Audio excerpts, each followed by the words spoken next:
This is the X&C Podcast, your Xbox newscast, featuring Colteastwood and Mag, hosting industry interviews and gaming talk live on YouTube every Monday night at 5 p.m. on the West Coast, 8 p.m. on the East Coast. For all of you listening around the world, X&C Podcast is available on demand on Spotify, Google, and Apple Podcasts. Welcome to the show. Join the chat, hit the like button, and let's get into this week's topics with the Xbox newscast. 3, 2, 1. Welcome to the X&C Podcast. Hello, everybody. I'm Colteastwood. Over here is Mag, and we've got a great show because news broke today.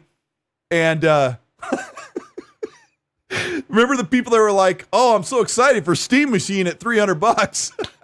Yeah, remember that? Yeah. Pepperidge Farms remembers, certainly.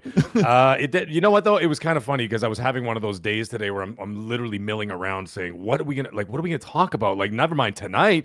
And I'm like, what are we gonna talk about tomorrow on Magcast? I'm like, I have nothing to do with videos, and you start spiraling out of control, and it's like this sort of doom spiral of like, that's it, YouTube is over, my career's done. What am I gonna do? Gosh. And then all of a sudden, the gaming news gods just came down and went, oh, and dropped those Steam Machine prices, and I was like, oh, thank you. Now we have something to complain about. So I didn't want to say, I kind of felt the same way on, like part of the week, middle of the week last week. And thanks for everybody who checked in that show. Like, we had a really big show. A lot of you guys had a lot of great opinions, and we're listening to everything. We appreciate it, but it's been absolutely fantastic. But on the heels of that was a lot of bad news with the layoffs and possible studio closures or independence for the studios. Like, when Meg and I say like the gaming gods deliver, like they don't always deliver the good stuff, right? But I was feeling the same way because I wanted to make a midweek video and then do gaming weekly news, and I just didn't have anything. So I was kind of feeling the same way this week. And the whole reason we are here is for you guys. Like, we love sitting here and talking game with you. And I appreciate Mag a ton, and we appreciate all of you guys. What were you going to say there, Mag? Oh, I was going to say, like, the thing is that to piggyback off what you were saying is like, when we say, by the way, gaming news, I would like to clarify that we don't always mean bad news. We'd like to some like a lot of times, and actually, it's funny enough. I messaged Colt last week, and I'm like, sometimes I don't like talking about bad news. You know what I mean? Yeah. It's like, it's not great, and it doesn't make you feel good. You know what I mean? It's like you complain and moan and whatever else, and then you just, at the end of it, you're like, I don't feel good doing that all the time. I'd like to hear some positive news, like, hey, by the way, Splinter Cell's coming out in January. Like, that's and good it's free, news, right? I mean, yeah, and it's free. Like, wouldn't that be lovely? But like, nobody relishes in that stuff. I mean, maybe some people relish in that stuff, but I certainly don't like it. I mean, imagine walking around like that in real life, like always bad news, and that's what keeps you going. It's like a toxic workplace. Like, I don't want that, and I don't think you want that either. Like, give us good news. So I like to clarify, when we say the gaming news gods drop news on us, we don't always want it to be an unaffordable box, right? So absolutely. I mean, we like perfect examples last week. Like, we were really impassioned talking about what could possibly happen. Some things need to be fixed when it comes to the industry or maybe Xbox, but it's at the cost of people possibly losing their jobs or maybe being moved somewhere else. So we appreciate all your guys' feedback. Some stuff was like speculation. Some stuff was reports from people who, it was just like a whole mix of stuff, but at least we're having a discussion. And by the end of the week, like I'm sure you did as well. Like, over the weekend, I sat with all the stuff we discussed on our channels and on the podcasts and everything. And we're like, what do you think really is going to happen? It's kind of the personal introspective question I've asked, right? But before we get into all that, I want to talk about what we've been playing, because I've been kind of hit or miss. Dante Moody and he was on the podcast with us last week. We ran through Gears 4, and we have started like the first quarter of Gears 5. And I'm just like, the whole time, I'm like, oh my gosh, this game looks amazing. Oh my gosh, this looks beautiful. Oh my gosh, this is gorgeous. And I'm playing as Dell. My whole first playthrough was as Kate when I played the game for the first time behind a review code with Dealer Gaming, which is an amazing time. But I've been playing that. What have you been doing?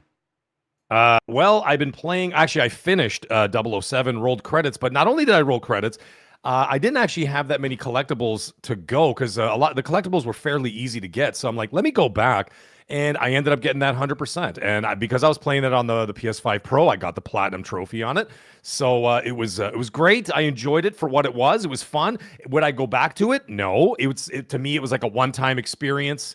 It's not the kind of game I could dip back into, right? So I did that, and now I'm back into Lego Batman on that side of the fence. On the other side of the fence, I was kind of a little bit lost, and I'm like, what are we gonna do for like my Friday Night Live? Well, it turns out my daughter had a dance recital on the Friday, so I couldn't do Friday Night Live. I postponed it to Saturday, and instead, Don't lie, I said, you were dancing what? too. I mean, I was dancing too, obviously, yeah, yeah. You should see my outfit, folks. So what I ended up doing is Saturday night at 8 p.m. I know Banana Man goes live then. I'm like, man, I really don't want to go up against him because he usually gets a big crowd. Yeah, I'm like, let's do it anyway, whatever. And it wasn't to spite him. I was just doing it anyway. So I said, let's do it. So we did a Forza Horizon 6 night on the Saturday night. Now, get this, Colt. I know you dropped by for 2 seconds to make fun of my pink Jeep, which was wonderful. At the 2 hour and 25-minute mark, I cut off the stream. I'm like, all right, guys, my eyeballs are about to melt out of my head because I can't stare at the racing, like the fast moving for that long period of time. I'm like going blind. And I said, guys, we're going to cut the stream after this. As I clicked off at 2 hours and 25 minutes, we had 800 people had already come by. Oh, that's and nice. A lot of people were jockeying for position to get into the convoy. So we had people like rotating in and out, and the chat was really cool because they were like, "Hey, man, I'm gonna drop out for like 10 minutes, 15 minutes, let someone else in, and then someone else would jump in." And the convoy was constantly evolving. And over 2.5 hours, we had like 800 people come by. By the end of it, it was 1,000 people by the end of the night. And I'm like, this is really popular. So we're gonna do it again next week. However, we're gonna do it on the Friday night. And Cerebral Paul, actually, shout out to him. He actually volunteered. He says, listen, I opened more of the map than you have. I said, so you load the game, you launch the stream, and then he's going to take over the convoy because it's going to open up all these different races that I don't have unlocked yet, right? So we're going to go do that. And then he's going to be the convoy leader, and we're still going to do the stream on my channel and whatever else and all the talking and blah, blah, blah, blah. And we're going to do that again. It was wildly popular. And then I also, because I got Game Pass till November, I activated the code that I had, and I'm good till November now, which will take me well into Gears. I started playing Avowed. Oh yeah, it was there. I mean, I saw that. It was right there. I just saw it. I'm like, okay. Huh. And I'm like, well, I got it. So I downloaded. I started Avowed, and I'm like, it's all right. Like I'm on the first beach. person or third person camera. I don't know if you know the button. I think it's holding in on the right stick. Settings. It was no. You can hold in on the right stick and it'll change it. No way. Yeah. So I think it defaults at first, which is amazing to play. You can play third, but first is like kind of world changing. But how is it? Like so, which one do you like better? Sorry, third or first? I really like third, but first person feels so amazing. I just like leave it in first. And then sometimes I walk around in third, and then when I get in the combat, I'm like, oh, and you're like right up here. Weapons are right here, hands and everything. Right. Oh, yeah. Tegan says that third person didn't work, but sorry, Mag. No, it works okay. You get used to it, and you could totally play it like that. It still works great, but first person is just superior. So okay, all right. Well, I'll continue in that. So yeah, so I'm enjoying it. Like I landed on the beach or whatever, and then you wake up and there's like some dude there, and you're like talking to the dude, and then like you fight a couple lobster creatures.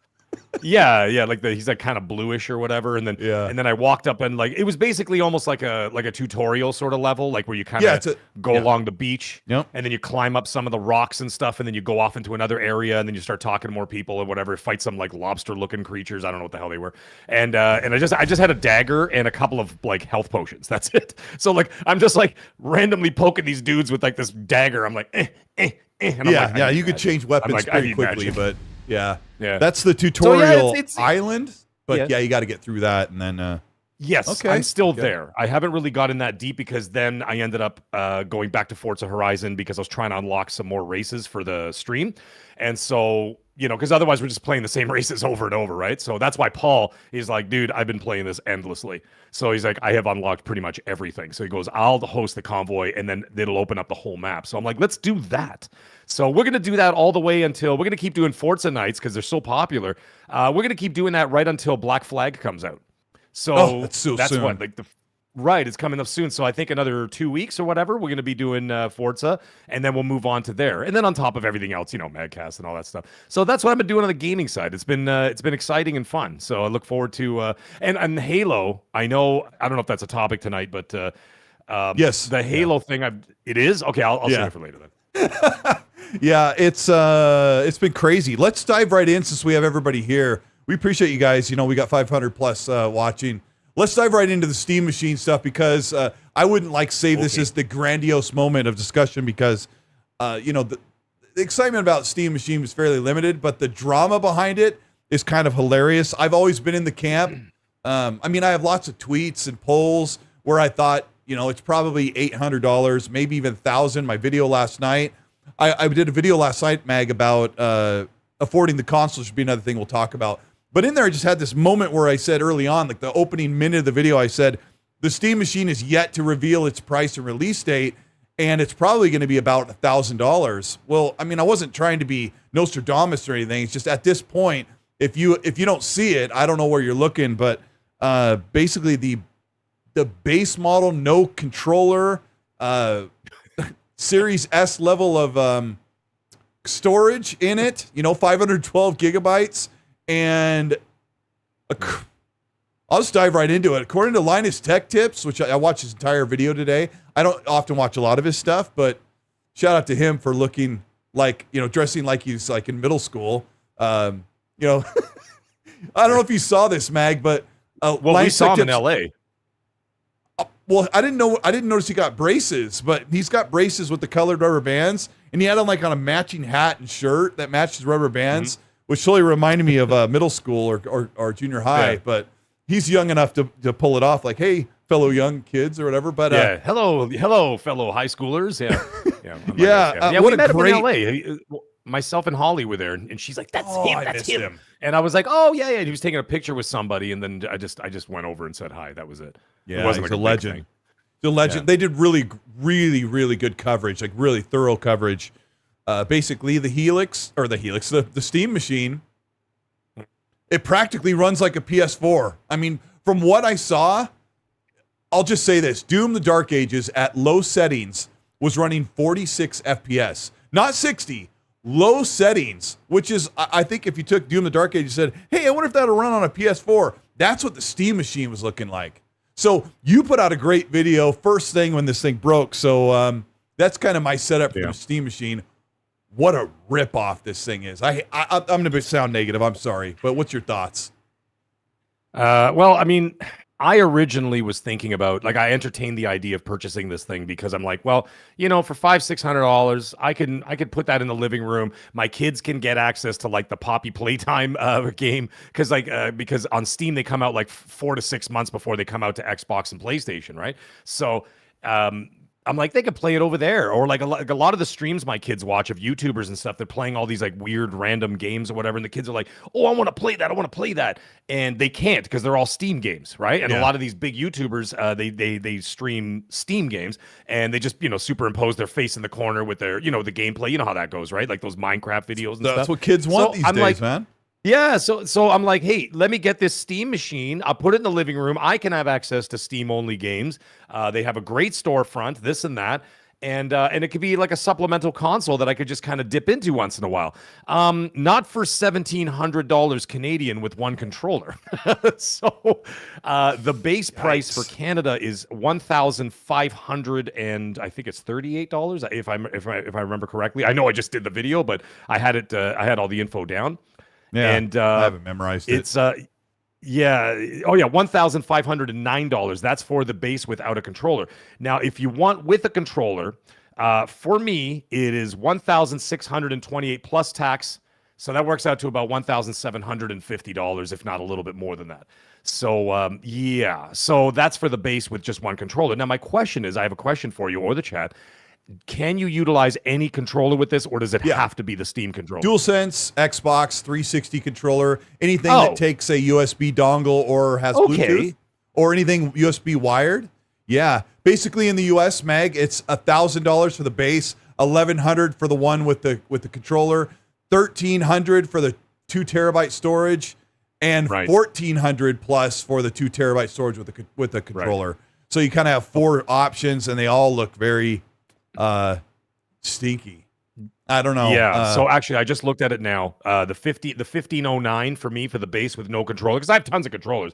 I mean, I sold a bunch, but I still have like 8 Xbox controllers, and I got 1, 2, 3. I have 4 PS5 or whatever DualSense controllers. So I got a lot of controllers. That's not an issue. So if I got the base one, let's just say, it works out to $1,705.17 for the base with no controller at a 512 gigabyte, which is obviously not really sufficient these days. I could probably download 4 games, 5 games at most, maybe, and of course indie games, smaller games, but I don't know, AAA games, I guess. I don't. My kids have packed Series S's, but I don't remember how many games. You're probably 8-10 games, maybe, depending on. Okay, that's not horrible. One Call of Duty, $1,700. One Call of Duty. Yeah, you can't. No Call of Duty on there, is there? So no, I mean, Call of Duty is on Steam, I think, isn't it? Oh, yeah. Well, I mean, the Steam machine. What the hell am I the talking Steam about? machine can get Call of Duty. But yeah, I was just saying, if you wanted to that would be the whole fill up the Steam machine, one install of Call of Duty and Warzone would do it. But that's right. We have a small update for you: 130 gigabytes. You're like, what is going on, Call of Duty? It's going to be a terabyte by the end of the generation. Yeah. Anyways, yeah, this is not affordable. Not for me anyway. As a supplemental console, if it was my absolute main and I had absolutely no choice, then yes. But the thing is, at this point, you're more the tech guy. So tell me about the power of this thing. I watched the Digital Foundry video before we went live. I was doing my little exercise. I was on my bike.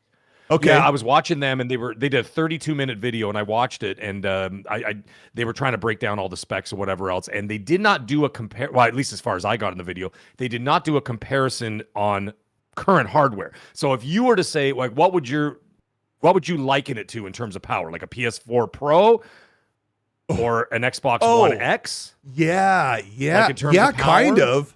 Now, to be fair and be upfront with you guys, I have not really properly dove into the specs, but I have watched what Linus Tech Tips said that some of the games were running.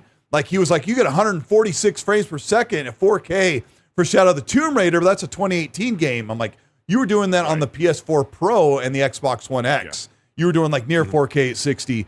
So I heard different Digital Foundry said before the thing launched that this thing could be like slightly under the PS5, which, all intents and purposes, the Series X is more powerful than the PS5. So if it's less than the PS5, but I would say my phone's like, or my watch, like, hey, you need to start walking. Okay. I would say that. So today we're going to do calisthenics while we do the show. Walk around the office. Yeah. Yeah. Just march back and forth. Here's what I think of the Steam machine. Yeah. Yeah. Yeah, Mag. I mean, I think you kind of nailed it. It's kind of like a super power PS4 Pro mixed with some of the forward tech that you have in a PS5. Because when I was looking at it running Final Fantasy VII Rebirth, the funny thing about Linus Tech Tips, great production, great coverage, very thorough, but the video was 4K 30. So you're showing these games running at varying frame rates, and the video is locked to 30, which does absolutely no visual representation of how those games would actually play. But like when he was showing Cyberpunk at one point was had some ultra settings, was running at 14 or 15 frames per second. So it really feels like to me the Steam, that's a long answer, but the Steam machine feels like something that would come out just before the Xbox Series X. That's what it feels like. And it's double the price.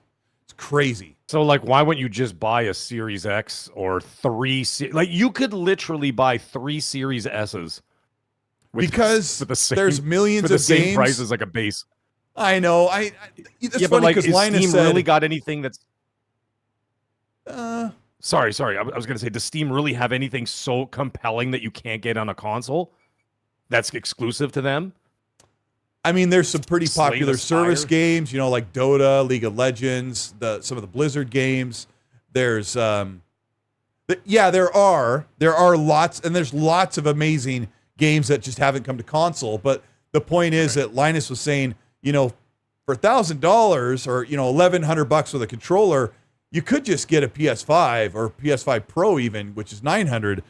But he never once said, less. why not get a Series X or a Series S? He never said that? He never said it once. And I'm like, okay, that's fair, because the funny thing is when he says that, he's like, get a PS5. I'm like, well, the Steam machine is not going to get Wolverine or, Intergalactic or whatever. Those games are never coming to PC at this point. So, yeah, I mean, you could get any of the consoles at that point. I mean, you can get like a Series X for $300 less with a controller. By the way, there's a bonus for you. If you want that, like if you were going to get the Steam with the controller, Steam machine with a controller, it's actually $400 less to buy it in a Series X. You could buy 3 Series S's for the price of one Steam machine. You could buy a PlayStation 5 for around. I believe the PlayStation 5s are selling a little more than Xbox right now. So let's say $300. Cheaper to buy a PS5 or $200 less and get the vastly superior in terms of tech than the Steam machine, the PS5 Pro. So like, what the heck? Why would people even consider that an option? Like this would be the kind of thing where you'd be like, okay, a supplemental console, but for those prices where you can get something from both Xbox and PlayStation for significantly cheaper. It's not that simple.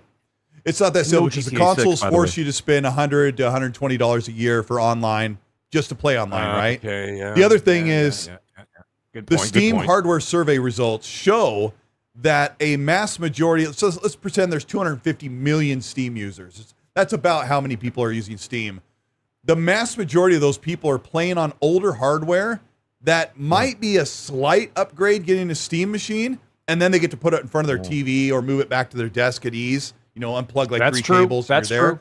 But the other thing, Mag, is someone who is been playing on PC for a long time, what are they going to do with the PS5? They don't own any games there. Like, that's true. They got a library over in the Steam. Yeah. Imagine a PlayStation or a PC guy buys a PS5 and he's like, well, I own like a dozen games because at one point I was playing, but I moved to PC like 8 years ago or 2 years ago, or whatever. Like, so it's not just cut and dry like that, but it is pretty crazy that we are paying so much for this console. The next thing that we're going to get into, which I'm going to get into in just a moment, is the gatekeepers who out there are saying, delay next gen.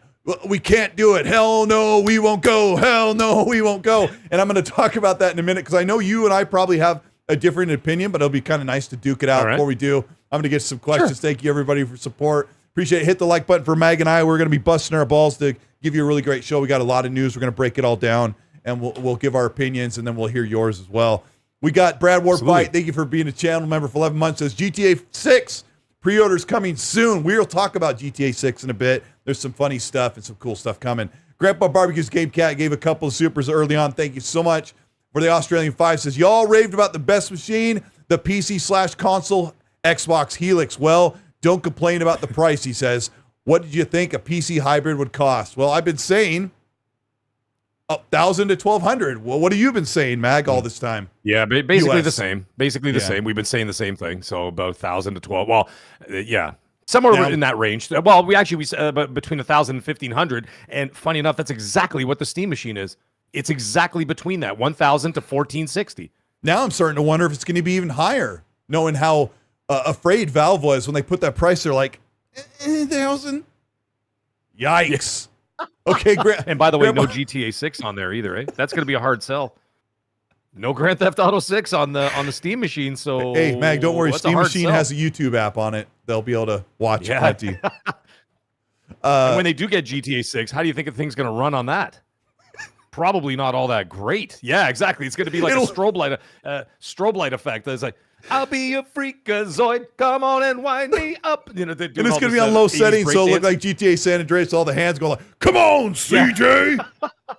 That's right. The old GTA hands, it was like one hand. They just looked like they had lobster claws because it was because they didn't have like individual a couple fingers. Arby's oven mitts. Yeah. I don't even think they had this, like lobster claws. I don't even think that this came until GTA 4. Yeah, it's going to be crazy. Grandpa Barbecue's Game Cat, thanks for the 2. He says, I'm saving for one, still undecided if I would get it. I think he means the Steam machine. You might mean the Helix. Kung Fu Hot Dog, thank you so much for showing up, bro. I appreciate it.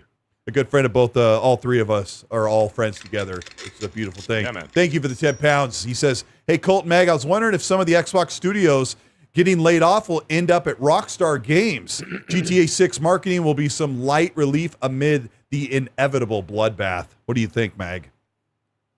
Well, I don't know if they'll be going over to Rockstar. The Rockstar, who know? I don't even know what they're doing. I mean, I know what they're doing over there. Obviously, they're finishing up GTA 6 and obviously working on other projects beyond that. My guess would be like a new Red Dead Redemption down the road. I know there was talk about some remasters or remakes of some of their older titles to get people sort of interested again, because we have to remember, catering to an older crowd like us. They're who remembers, like my kids' generation doesn't know what Bully is. They don't know what Midnight Club is. They don't know what any of these games are. They weren't even born yet. Literally weren't even born yet. So they would have to reintroduce those. A Max Payne, another one. I know that Remedy's aren't they doing 1 and 2, and Rockstar owns 3.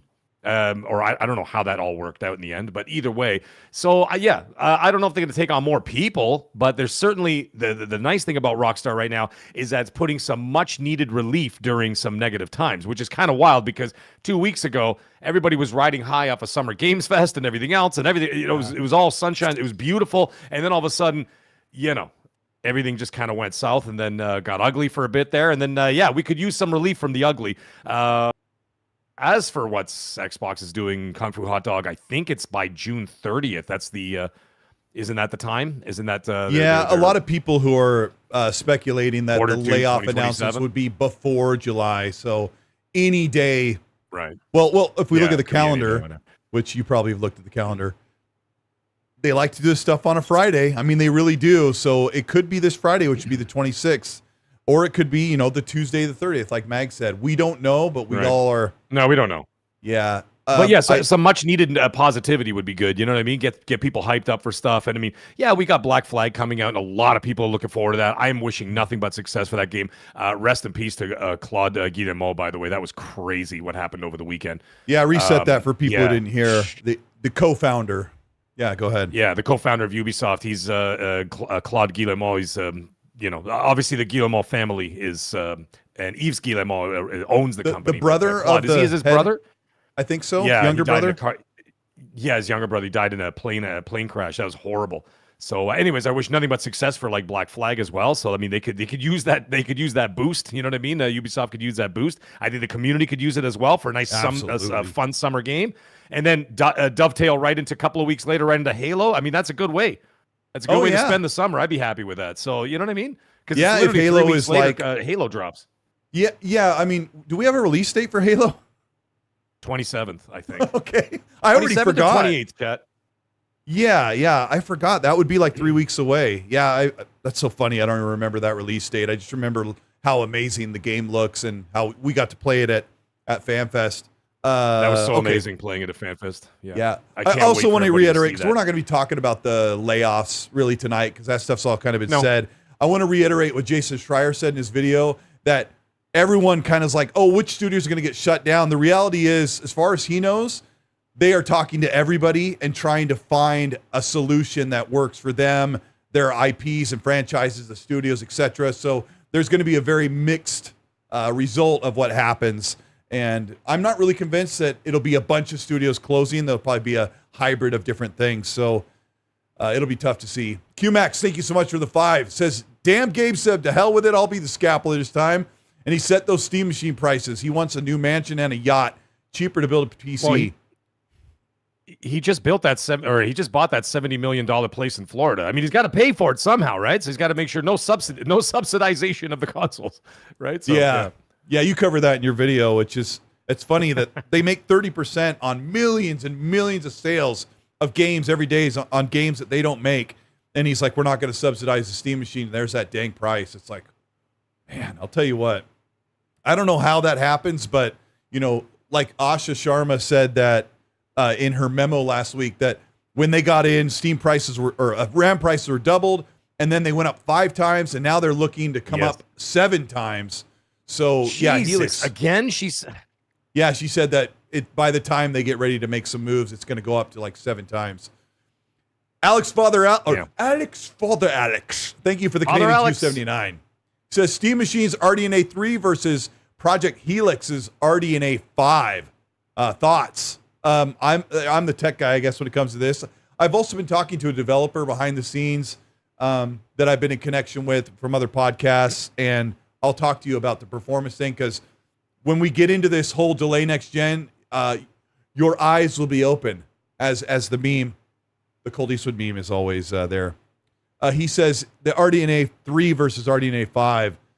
I had somebody tell me, like, Colt, you're hyping up this next gen. It's not going to be that much of a groundbreaking difference. I'm like, kind of have to, I don't know. You can set your expectations, but Moore's Law, like you and I were referencing Moore's Law today on Twitter, and Moore's Law says there is a magnitude of increase in ray tracing performance and rasterization and graphics with the PS6 and the Helix. Like, he's seen the chipsets.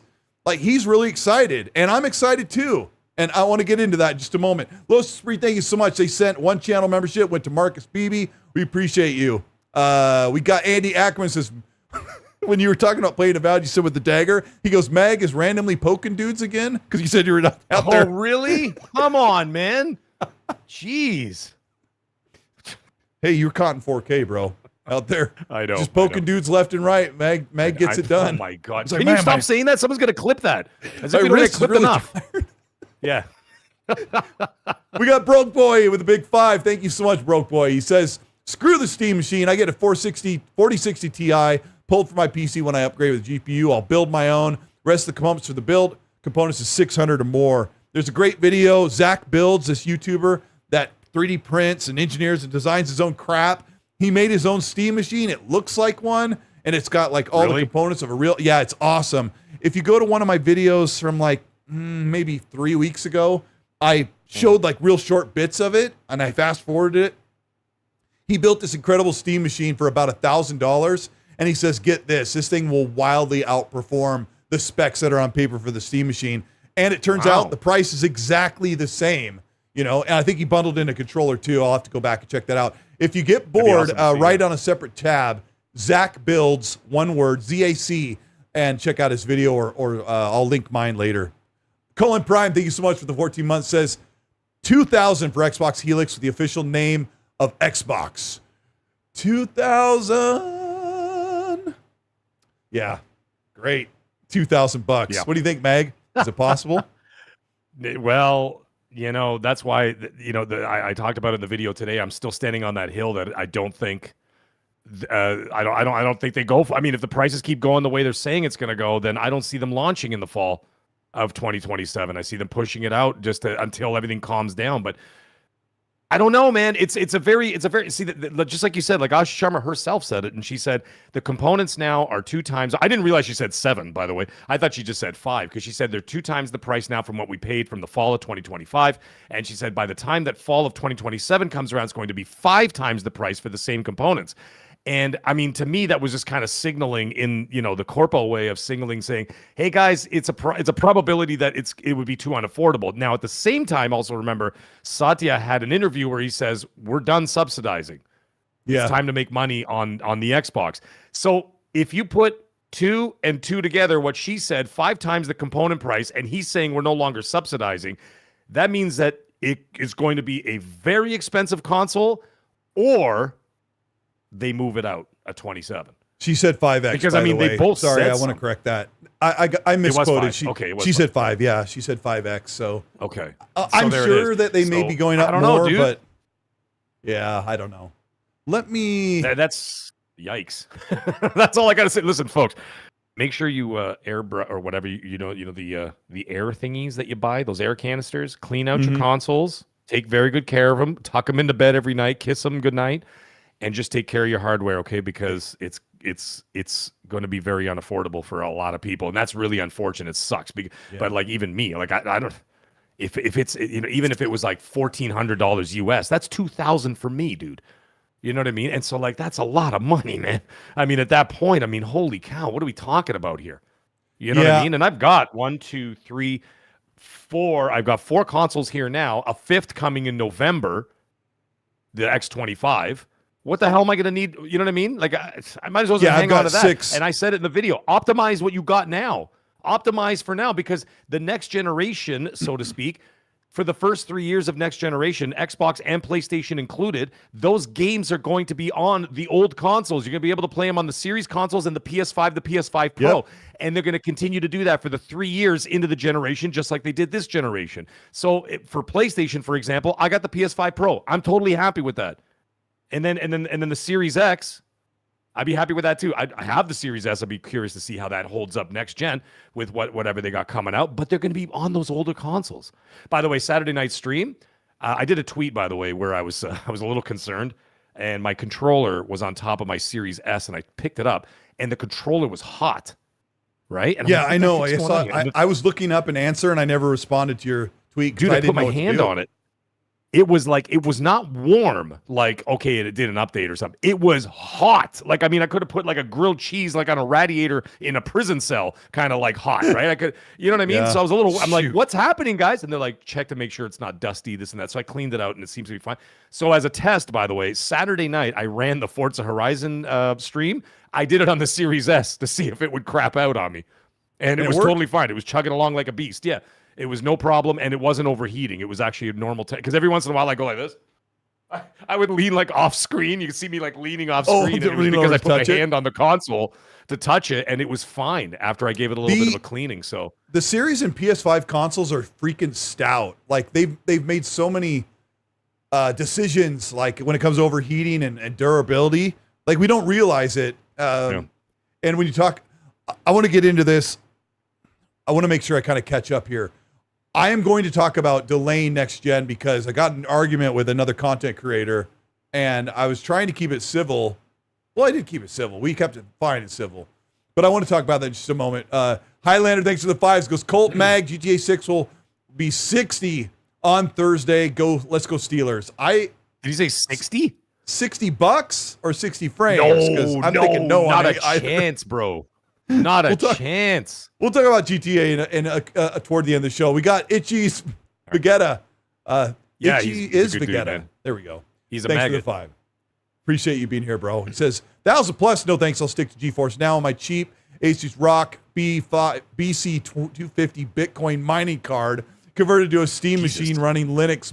Yeah, stick to that. If you got it, freaking run it, man. That's what I'm going to talk about in a moment.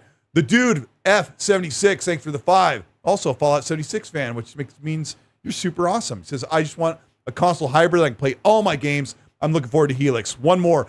Draco, thank you so much for the $20 super chat. Appreciate it. Says, can't wait for Project Helix. Day one purchase for me. Absolutely. Okay, here we go. This is a day one purchase for me. I'm going to do my little speech, and then, Mag, you can jump in when I take a breath, I suppose. But I know, it's going to be crazy. So, some people are saying the prices are out of control. I absolutely agree. 100% prices are out of control. They're saying delay next generation consoles. I'm saying, what? No, don't delay them. Absolutely not.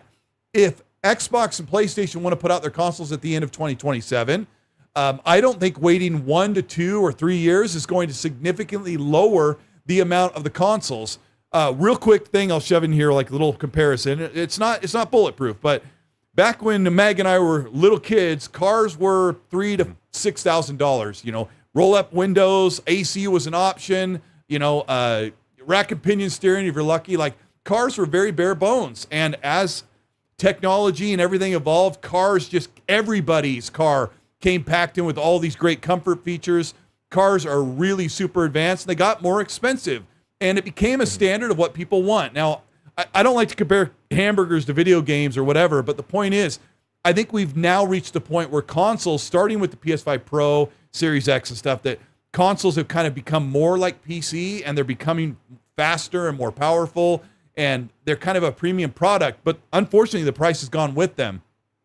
What I'm getting at is, if Xbox and PlayStation want to launch their consoles in 2027, but they know the price is going to double or maybe 1.5 times because, or even more because of the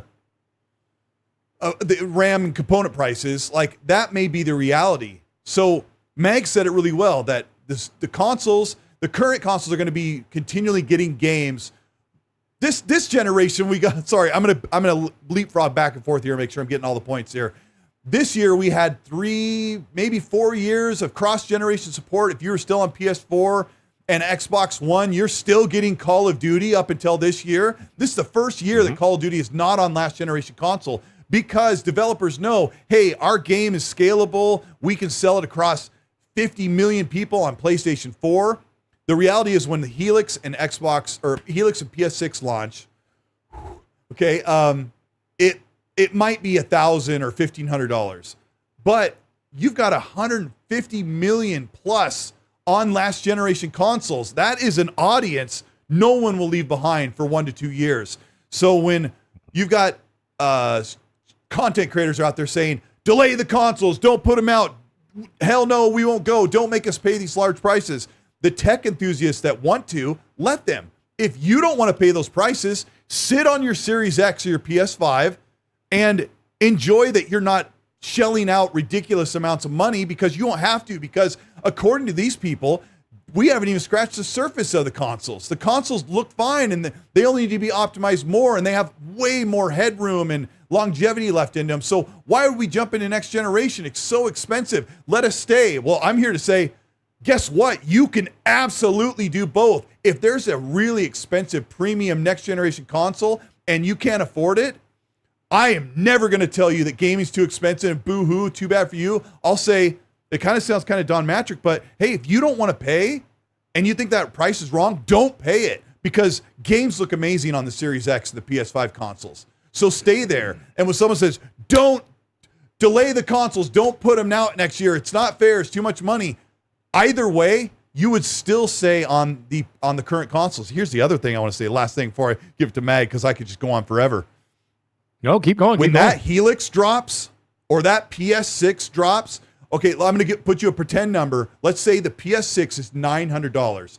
And no one can try to stab me over that because that's very reasonable to think in 2027, the PS6 base price would be $900. And then the Helix is, let's say, $1,400. That's a lot, right? There's no way that content creator is going to be like, on principle, I'm staying with my current generation console. They'll be on that thing day one. Mag, your thoughts? Ooh, that was a lot. I'm probably going to get no, it's fine. There are a lot from both sides here, and the thing is, when you look at it, you could say from your angle, say bring on the hardware, keep it going, because that doesn't stop car manufacturers, that doesn't stop PC components from releasing new graphics cards, from the 5000 series, eventually the 6000 series, and they're like, we just got the 5000 series, now they got the 6000 series coming out or whatever for who knows how much it's going to cost, and I understand that part. Now the thing is, we also have to look at what we also talked about is that this generation is going to be a little bit more unique. And I'll tell you why, at least my opinion's why, is that with Call of Duty and Grand Theft Auto 6 coming out in the last year of the generation, theoretically, a lot of people from that PS4 and Xbox One generation are about to adopt that new hardware to be able to play Call of Duty and GTA 6.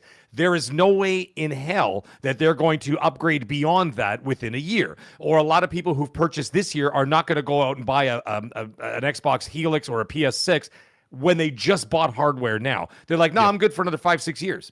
And so what's going to happen then, you're going to have this whole shift in console purchases that are going to happen in 2026, regardless of the price, because I can tell you this right now.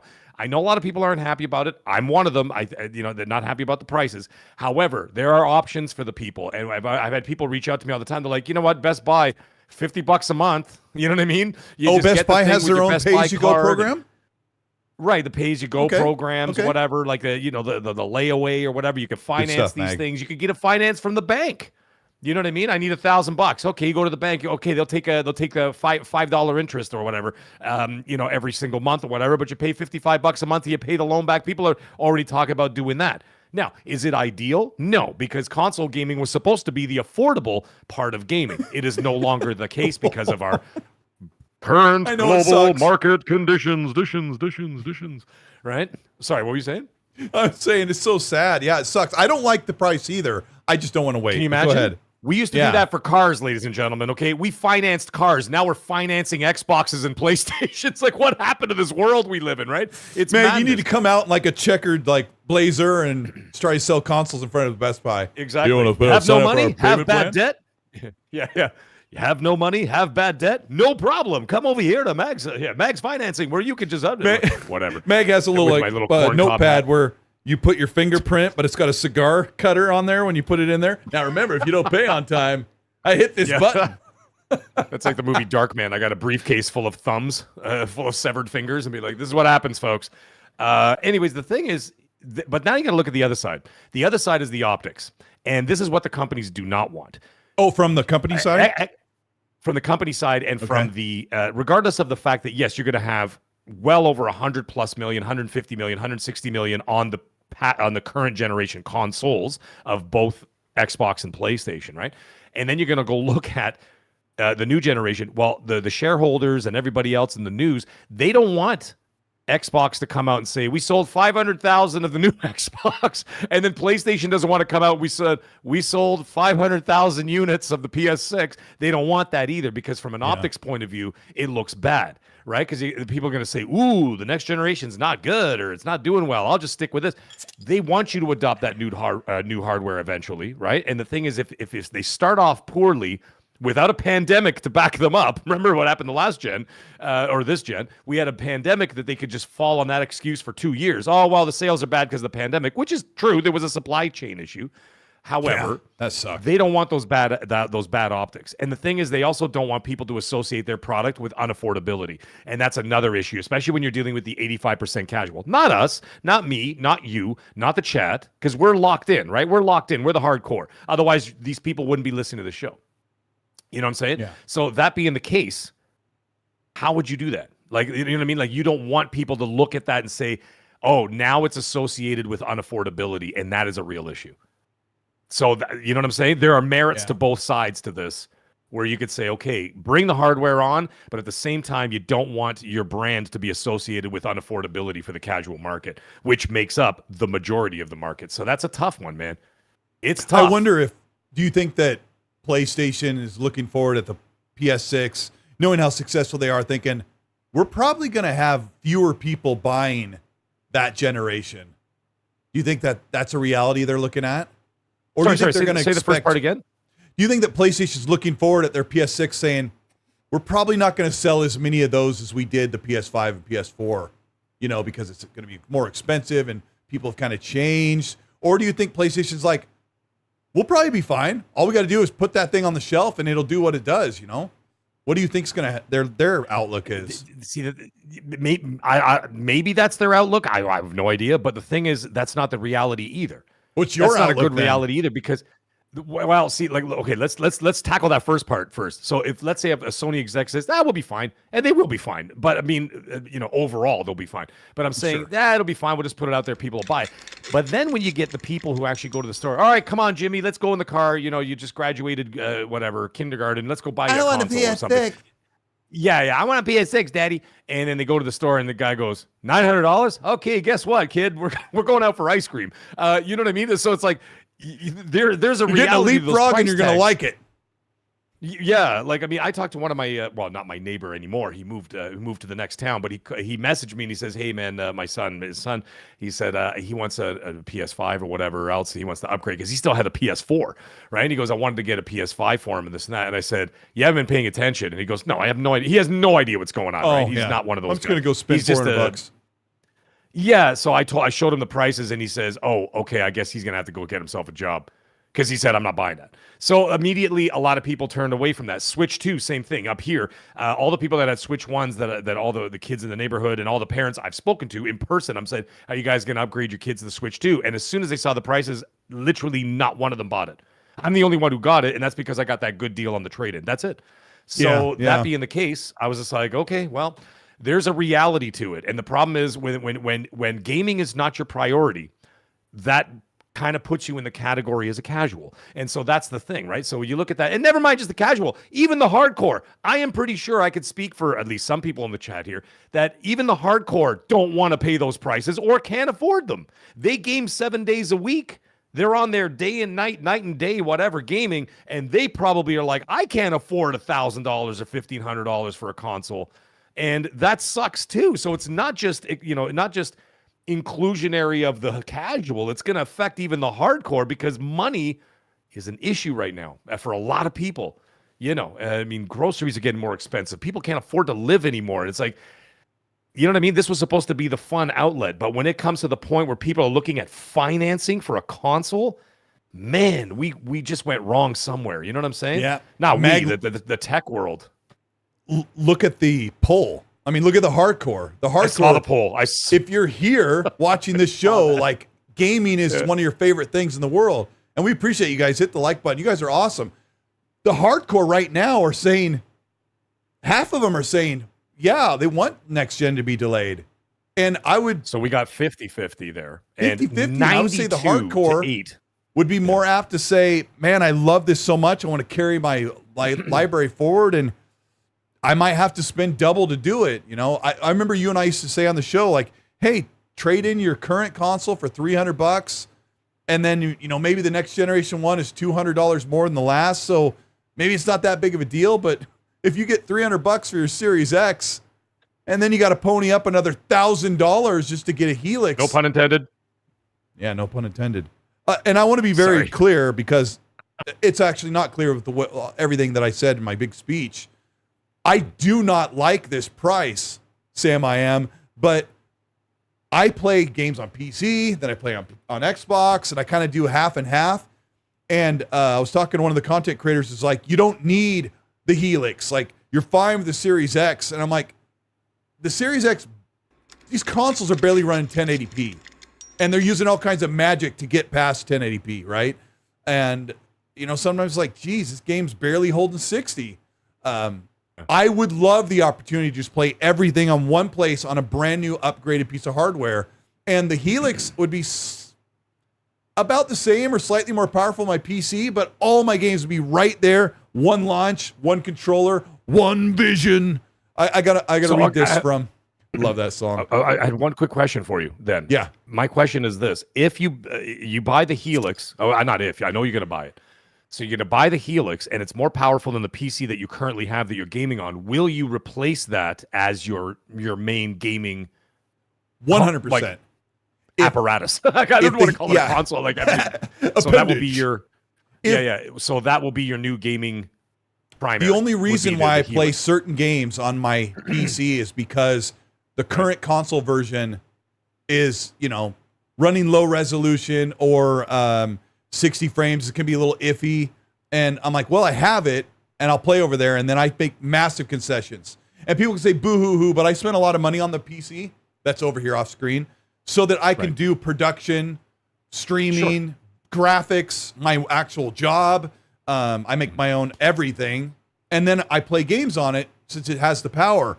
So I would 100% only play on the Helix if it just slightly edged out the PC. Absolutely, because I can't capture, I can't screenshot, I can't get into party chats. I can't do a lot of things as easily as I can on Xbox. It's kind of crazy. And I love that actually works out for you then. It does. That actually works out for you. So then you basically can delegate your PC now for your production and for your for your job on top of your YouTube work and everything else. And that's what you do over there. And then you got your Helix as your main now because it's already surpassed in terms of power and performance. And so there you go. Off you go to the races. You don't have to upgrade the PC. At least everyone's different, right? And I know I saw some people today and yesterday coming at me about what I should or shouldn't do, but there are certain things that are super important to me. Filling up my production drive with game captures or filling up my production drive with game installs is something I kind of do like this. Okay, I want to play games, but I don't want to put the wear and tear on the SSD or, because they fail at some point. That's how I feel because I rely on it every day. When something happens to my PC, when something's not working, I'm biting my nails down to the nubs because I rely on that for my full-time job and everything always has to be working or I don't feel right. So if I could just play on my console and then do all of my work just on my PC, beautiful. I want to read a couple of messages from a game developer that's worked with Xbox and multi-platform studios. And I asked them directly because a lot of the arguments you're going to get online or on socials about why we should delay the consoles that they keep saying this over and over. There's plenty of headroom. We've barely scratched the surface of the Xbox Series consoles and the PS5. I think it's absolutely not true. They're barely making it. They are putting crutches under these consoles right now. And you made a really good point, Meg, when you said we're going to have an amazing next-gen only Call of Duty, and Grand Theft Auto is going to look like the most insane thing we've ever seen. It's probably at 30, but I remember at the end of the 360 generation, Grand Theft Auto 5 looked like the best thing I'd ever seen, and it came out right at the end. But then we got the Xbox One. It was 2 months before the it was 2 months before the Xbox One and the PS4 launch. It was exactly September 17th. It came out. I remember the day because I had it on the calendar forever. And the thing is, then 2 months later, the two consoles came out. And so I think they were a week apart or something like that. So anyway, the point is, it looked great. Now, the thing is, we were more locked in, but a lot of people, like if they had adopted, for example, right now, like I was saying, if they adopted the current gen hardware for Call of Duty, which is current gen only, and GTA 6 current gen only, and not on PC, they're not going to be obliged to adopt new hardware beyond that. It'll only be people who've already been there for the last 5 or 6 years who may be thirsting for that, if, of course, it's financially feasible for them. However, I have one more little thing I wanted to kind of throw in the ring here in terms of when it comes to hardware for coming out in 2027. I know Destin is in the chat. Shout out to Destin over there. Great video. I pre-ordered 4. Yeah, sorry, I was looking away. Actually, since he pre-ordered 4, he just ordered a 5th, ladies and gentlemen. Just ordered a 5th. Destin has ordered a 5th. Anyways, gosh dang, he's had some good videos lately too. I mean, we'll give him some props. He does what he can. So here's the thing. My question is this now, and this is a question because I actually don't have the answers to it. When it comes to penalization, I know it's a funny word for some people. Don't giggle, okay, immature people. Penalization of ordering parts, like for example when they do chipset orders and stuff, they're like, we're ordering 10 million or 50 million of this or that to go into production at the 2027 for whatever, for the PS6 or for the Helix and all that, and then if they don't go into production, they get penalized for that financially. Now, would that come into play? And my other question is, that's part one, and my other question is, there's word, I don't know if it's been confirmed, maybe Destin will know because I know he's more in tune with that stuff. Maybe he'll know, but is that Sony was actually building some factories where they were going to maybe manufacturing their own parts in anticipation of shortages coming up for next generation. So would they, on top of being able to subsidize their hardware, so would they put it in a more affordable category? Whereas I'm looking at like Satya, who's literally said word for word, we are no longer subsidizing. We need to make money on the product. And the other side still can afford to do so. So I'm curious to see if that's going to have an effect on the 2027 releases of the console. Sorry, long-ass questions. Okay, I got to ask you for clarification on the first one, but the second one about the position of PlayStation, I learned recently that PlayStation is in an excellent position. We'd heard this for a while. Like, they are set up, they've been ordering so many parts and selling so many consoles, and Xbox has lagged behind and put themselves in the most awful position to acquire parts so that they could sell consoles like their competitor. But when you're talking about penalization, great word, by the way, ask me that part again. No, I was just like, they do get penalized for that, right? When they say we're ordering, 10 million of this chipset and this and that, and it has to go into production in 27, they put the orders in. Do they get penalized if they say, no, just kidding, we're doing it the year after? No, I don't think that happens. What happens is they get sit on the parts. They get them. Get the parts manufactured. They order a certain amount because Xbox will say, "Hey, we're only going to sell this many consoles, so we'll use this." And then they kind of really pared it back, worse than you could ever imagine.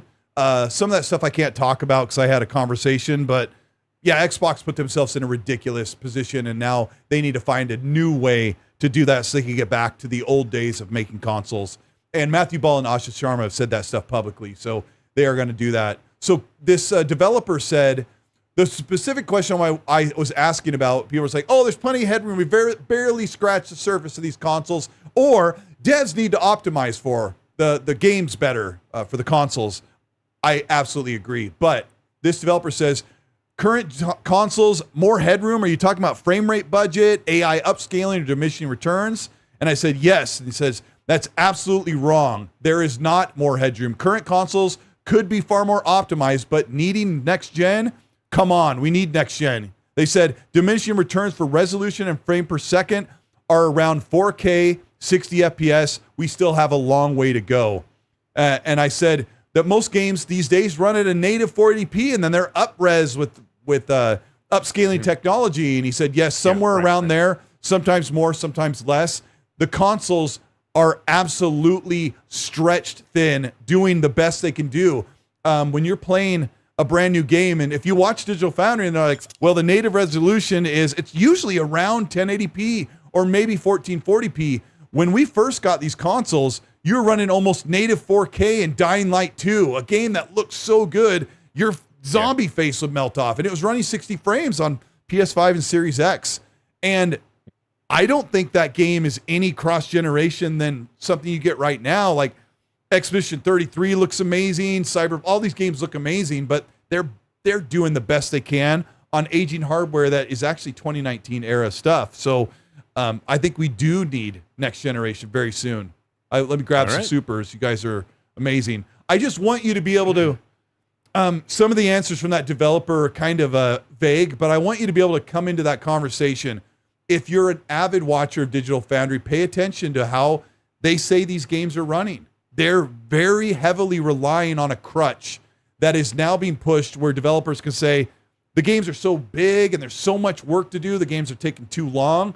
If you want them to like really properly optimize like Grand Theft Auto 6 is, you're looking at them spending 2 more years of fine-tuning every detail. And what they're doing is they're just cranking it into, let's put FSR2 on there, let's do this. And some of it works really well. And I wouldn't sit here and complain all the time because I played the PC version of 007 and the Xbox version. I'm like, damn, Xbox version looks really good. So we are getting great stuff. So for the people that say, I don't want to pay over $1,000 for a console, I think the experience I'm getting right now is great. I agree. Like, if you're not going to be complaining about the minute details, I could still enjoy staying on my console, but I want the latest things. I want new tech. I love that. Well, it's funny when I did. Yeah, go ahead. Sorry. I was going to say, when I did Forza on the weekend, nobody knew it was on a Series S. And it looked fantastic. It played great. It looked great. It was at 60 FPS. And everybody's like, I actually 2 streams ago when I did it, I said, by the way, guys, I'm playing this on the Series S, not the X. And they're like, there's no way, dude. It looks like you're playing it on a PC. And I mean, I was using the Elgato 4K capture card. Not that it's in 4K, but I mean, it helps. You know what I mean? You give them the best. Yeah.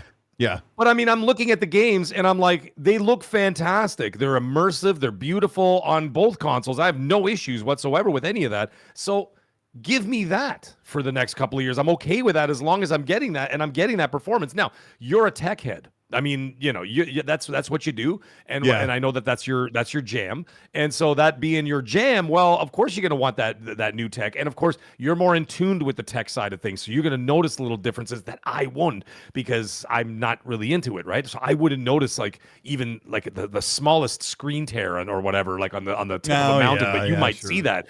But you'll see that, right? You'll be like, oh, there was a little screen tearing here, this and that. And I'm like, I didn't see it, right? Because I'm not really paying attention to it because that's not my, it's not my wheelhouse, right? I'm not going to lie. It's not my wheelhouse. So, many times, Mag, many times I'm like, who cares? The game's running great. The game looks great. I'll put it on PC and I'm like, this is a little sharper. I'm like, who cares? Like, this plays so great here on Xbox. I'm going to finish playing it there. So I've done both, but if they put that Helix in front of me, I'm going to want to buy that thing because you're an Xbot. But no, I do. I want new tech. And someone's like, well, you're more rich than the average gamer. And I looked up the average gamer's salary.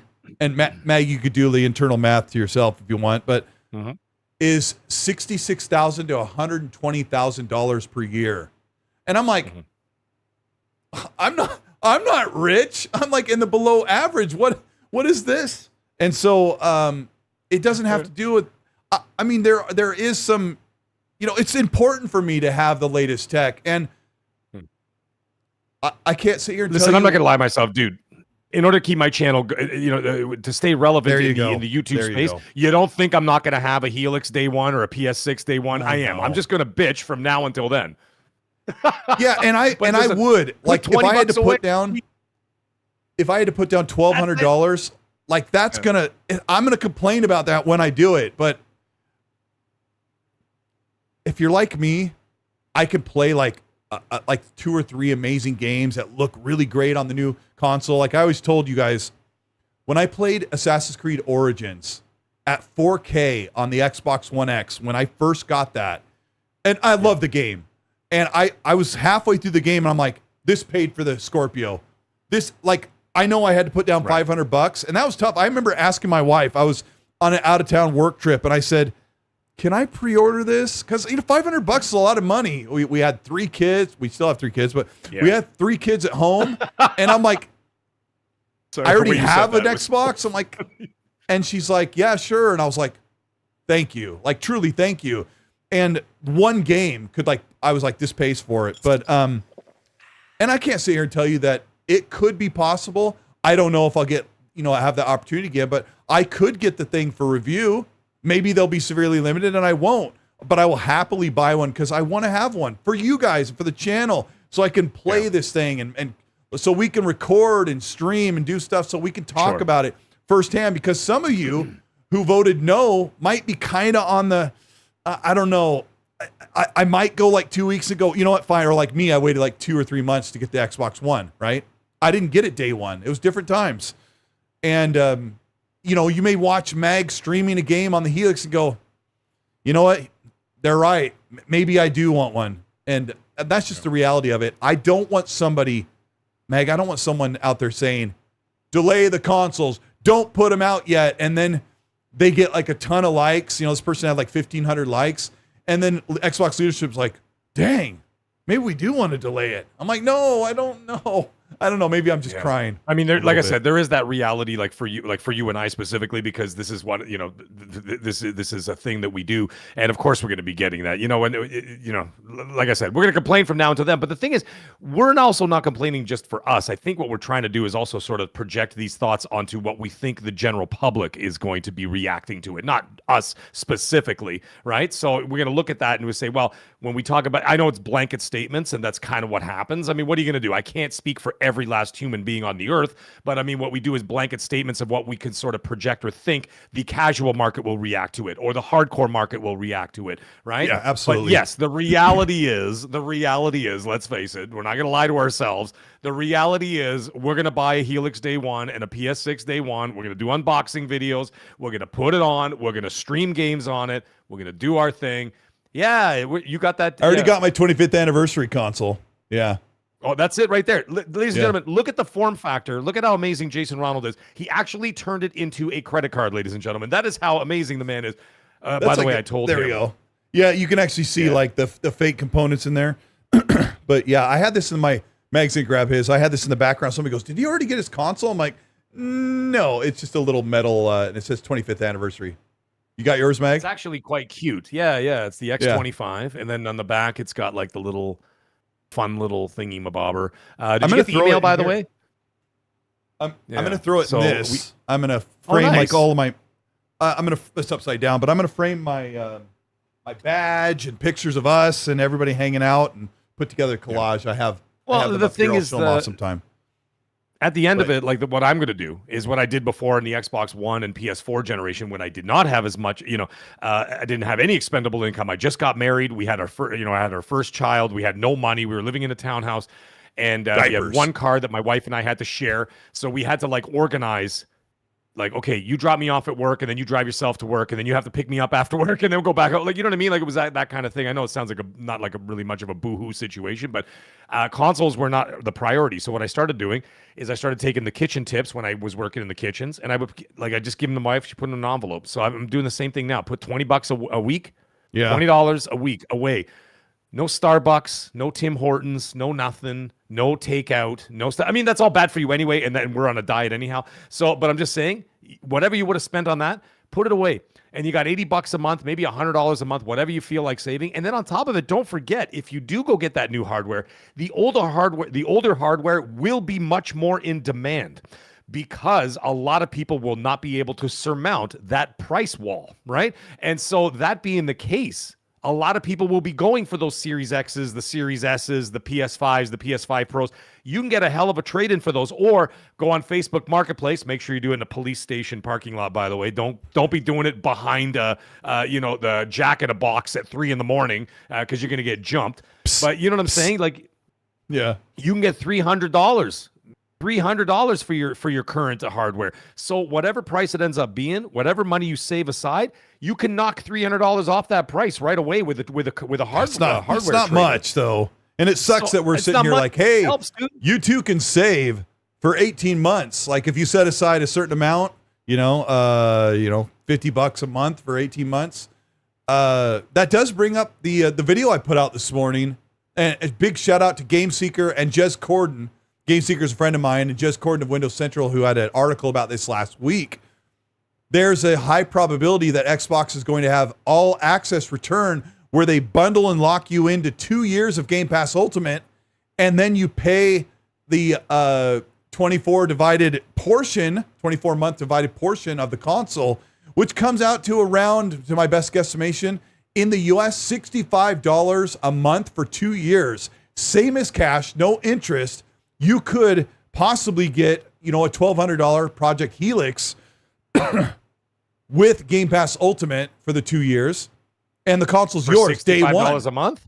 Yeah. $65 a month. And no interest. Yeah, and one of the content creators I was talking to on social media is like, didn't like that. I'm not telling people to go in debt or go into a credit line, but it is really good. Like if you miss a payment or you're late, you get compounded interest of the 2 years, and that could be $100 or $200. But if you're responsible with it, $65, Colt, that's cheap. Sorry, I didn't mean to cut you off. That's cheaper than a game. I did the whole video. That's cheaper than a game, and you're getting the access to the stuff. I'm actually all for that. That's a smart idea. But as long as you're not being like a bank, and let me ask you, Mag. 15 of the years that you're paying your mortgage, all you're doing is paying interest, and then the last 10 years you're paying the principal. If you're just paying straight principal, I don't see anything wrong with that. I don't see that as a scam. It's same as cash. However, so for you in Canada, it would be more like $85, maybe $90 a month, which would give you still cheaper than a game. What would give you $101.65? What you do is you would go to you'd go to Xbox.com, you would click the all access thing if they put that up, right? You would sign up, it would put you in a credit line. They would ship you the console the next week. And when you open it up, you're already logged in with Game Pass Ultimate.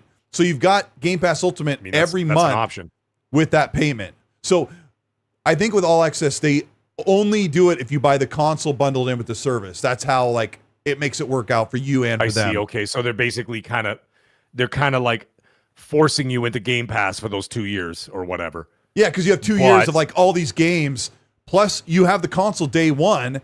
And at the end of the 2 years, if you paid the $90 Canadian every single month, it's over. It's done. There's no more payments to do. The console's been yours since the day one 2 years ago, and you can cancel Game Pass at the end of the 2 years. But the likelihood of the way people are when they subscribe, they're like, I've had this for 2 years. I'm not getting rid of Game Pass. Now I've got the console, so now I'm down to, whatever it is in Canadian, $30 a month, and I've got Ultimate, and the console's mine.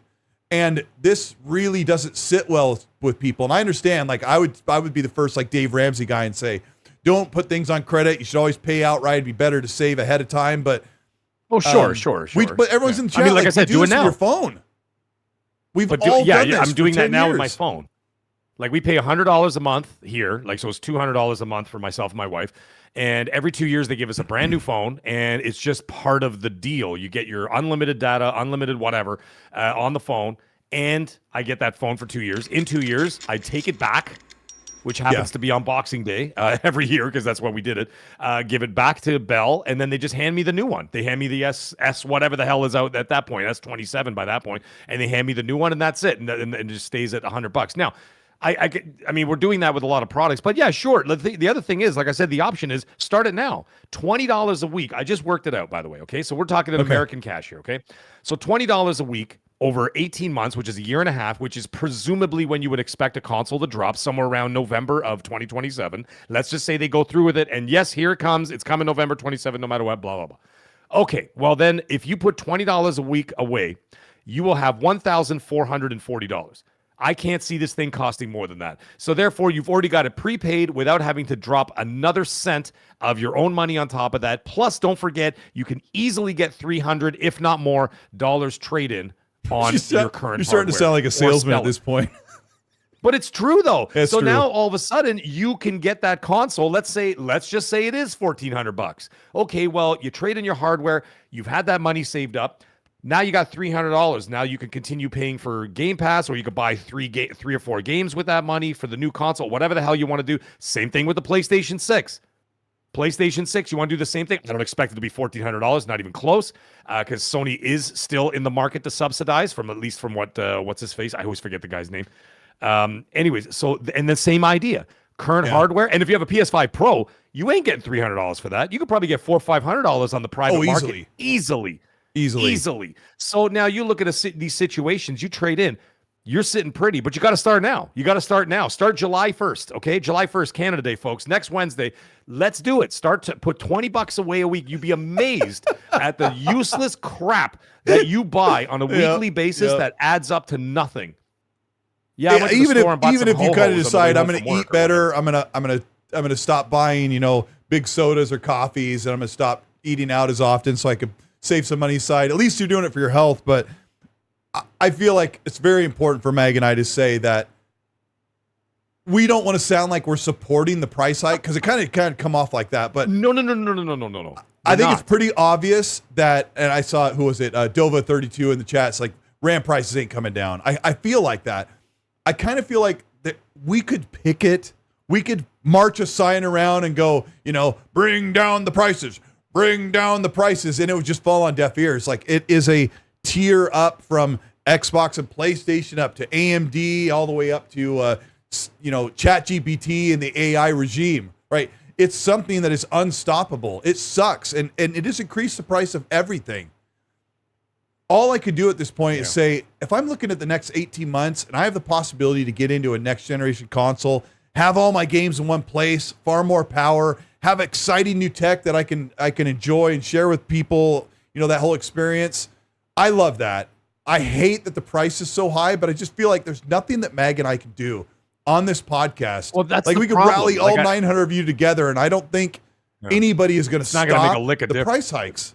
Sucks. Yeah. See, that's the thing. Like, I'm reading the chat. Like, while you're talking, I'm reading the chat and I'm looking at it and I'm like, guys, listen, man, I'm not trying to justify this. Neither is Colt. We're not trying to justify this or trying to make this a better situation. We're not happy about it, but I'm saying, if there is no choice, which they really, you could have a choice where if you united the entire world, which I'd love to see anybody try, we can't get world peace together, but like, we're somehow going to get every gamer on earth on the same page. It's never going to happen. You know what I mean? And that's the problem. And that's why they sell $120 versions of games now with 3-day early access, because they know that streamers will do it. So if all of us boycott, or the FOMOs, Halo, like, by the way, Halo is $100 if you want to play here in Canada, $100 if I want to play it 5 days early. Now, if you're a streamer and this is your job, they know damn it, it's predatory from all these companies, not just Microsoft. I'm saying like Microsoft, Ubisoft, for Sony. They do all this early access stuff. It's predatory because they damn well know that all the streamers on Twitch and YouTube are going to pay those prices because they want to be the first ones to stream before the general public, right? Because they'll get more views. And so, like, you look at a situation like that, we could get all the gamers on earth to say, nope, we're not paying. Nobody buy the early access for Halo. We got to teach them a lesson.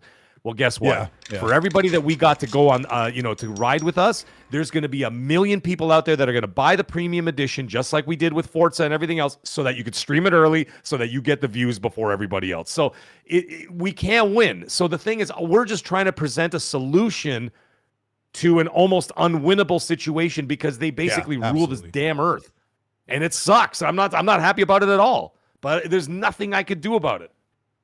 Yeah, my friend said, I would definitely have to jump into that all access like payment plan if that was really a thing.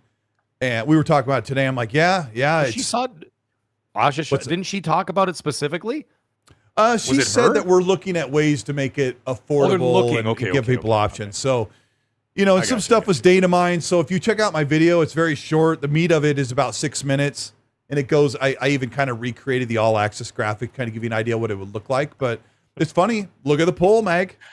It's half and half again. You guys are definitely split. Half and half, yeah. Sorry, I'm reading all the jokes in the chat. You guys are so funny. Yeah. Like, I expect it, right, Mag? Like, the hardcore are very set in, I'm going for it, or I will never do that. And if I put up a poll, like, would you pay for early access to play a game 3 days early? It'd probably be 50-50, because you're hardcore, you're passionate, and you stand on principle. I'll never pay to play a game early, or heck yeah, I always pay to play early. It's always split right down the middle, and that's what I love about the discussion we have. Let me get some questions here. You guys are awesome. All right. Thank you. Hit the like button to support Mag and I. We appreciate you so much. Thank you, guys. If you're just here, you're watching Ecstasy Podcast. I know some people might be watching and subscribing from watching today's video about Xbox All Access, which we were just talking about. So, yes, this is a live show. Mag and I sit here every Monday for about 2 hours, and we talk about all the news that's been going on. We try to wrap it all up in 2 hours, and we get a lot of good discussion out. And we also have this on demand if you want to listen to this while you're relaxing. When I'm relaxing, I listen to Lord of the Rings dramatized book. I do it all the time. It's crazy. We've got Space Sentinel. Thank you so much for the $10 super chat. He says, I mean, this price hike was inevitable. We've had it pretty good. But it's not just wow graphics anymore. I'm betting these next systems can do some amazing things we haven't heard of yet. Yeah, Sure, I've covered this. I agree with that. Yeah, like I agree with that. the PlayStation 6 will probably have their own quick resume, which will be awesome. That'll be really great because the Steam machine has quick resume now, and PC is going to get it soon. So the level of ray tracing, like path tracing, will look like really phenomenal. I don't know what else, like new features there. I've talked about some stuff in videos. I haven't covered it in a while, but yeah, Spaceway Sentinel's right. There are going to be some things where you're looking at it, you're like, I stand on print. Oh, it does that. I'm going to go click bottle caps. So I know it sucks. Juliana Kazada, thank you so much for being here and modding. It's such an awesome, good friend. And thank you. It was good hanging out with you, bro. Meg and I got to, caress your shoulders. He says, yes, Colteastwood just saw that Dead Space remake on the Series X is running only at 900p. Oh. What? Whoa, really? What? I thought it looked amazing. When I played it, I thought it looked flawless. Was it really 900p? It was 60. No. He says it looks fantastic on the LG OLED. Dead Space remaster Series X resolution. Let's see if we can find an actual answer really quick. Post patch from Digital Foundry. Hold on, I'm looking. That was such a great game. Such a great game. It's using FSR. Did you say earlier in the show? It's but didn't you also say earlier in the show a lot of these games are upscaled anyway, like from 7 here you go. You know what I mean? Dead Space Remaster runs at 972p with a 1440p FSR2 output resolution. On the PS5, it runs 936p. Those are at 60 frames. I won't even bother telling you about 30 frames because that's a little bit higher. But dang, Yodani, thank you. He also says, please send pics of your bare feet on your PCs after kissing them, tucking into bed, and Mag wonders why they're hot. Here's my barefoot. Ready? Zing! All right.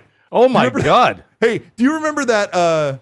You ever wondered what the back underside of a Avatar's foot looks like in Kinect? Remember that stupid E3 moment? Yes. He goes, bam, or whatever.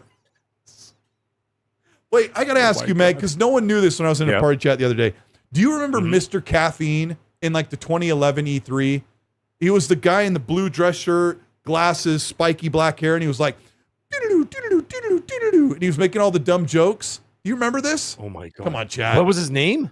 Mr. Caffeine. He was like our caffeine age. As in coffee? Yeah, he was like our age. He's like 48 years old or something back in 2011, and Ubisoft used him as like the spokesperson, and he had the blue dress shirt on, and he was like making Wayne's World references, and he kept saying Tom I'm looking Clancy. at him now. As soon as when you said it, I had no idea what the hell you were talking about. I'm sitting there going, what that's the hell is you Cole reincarnated.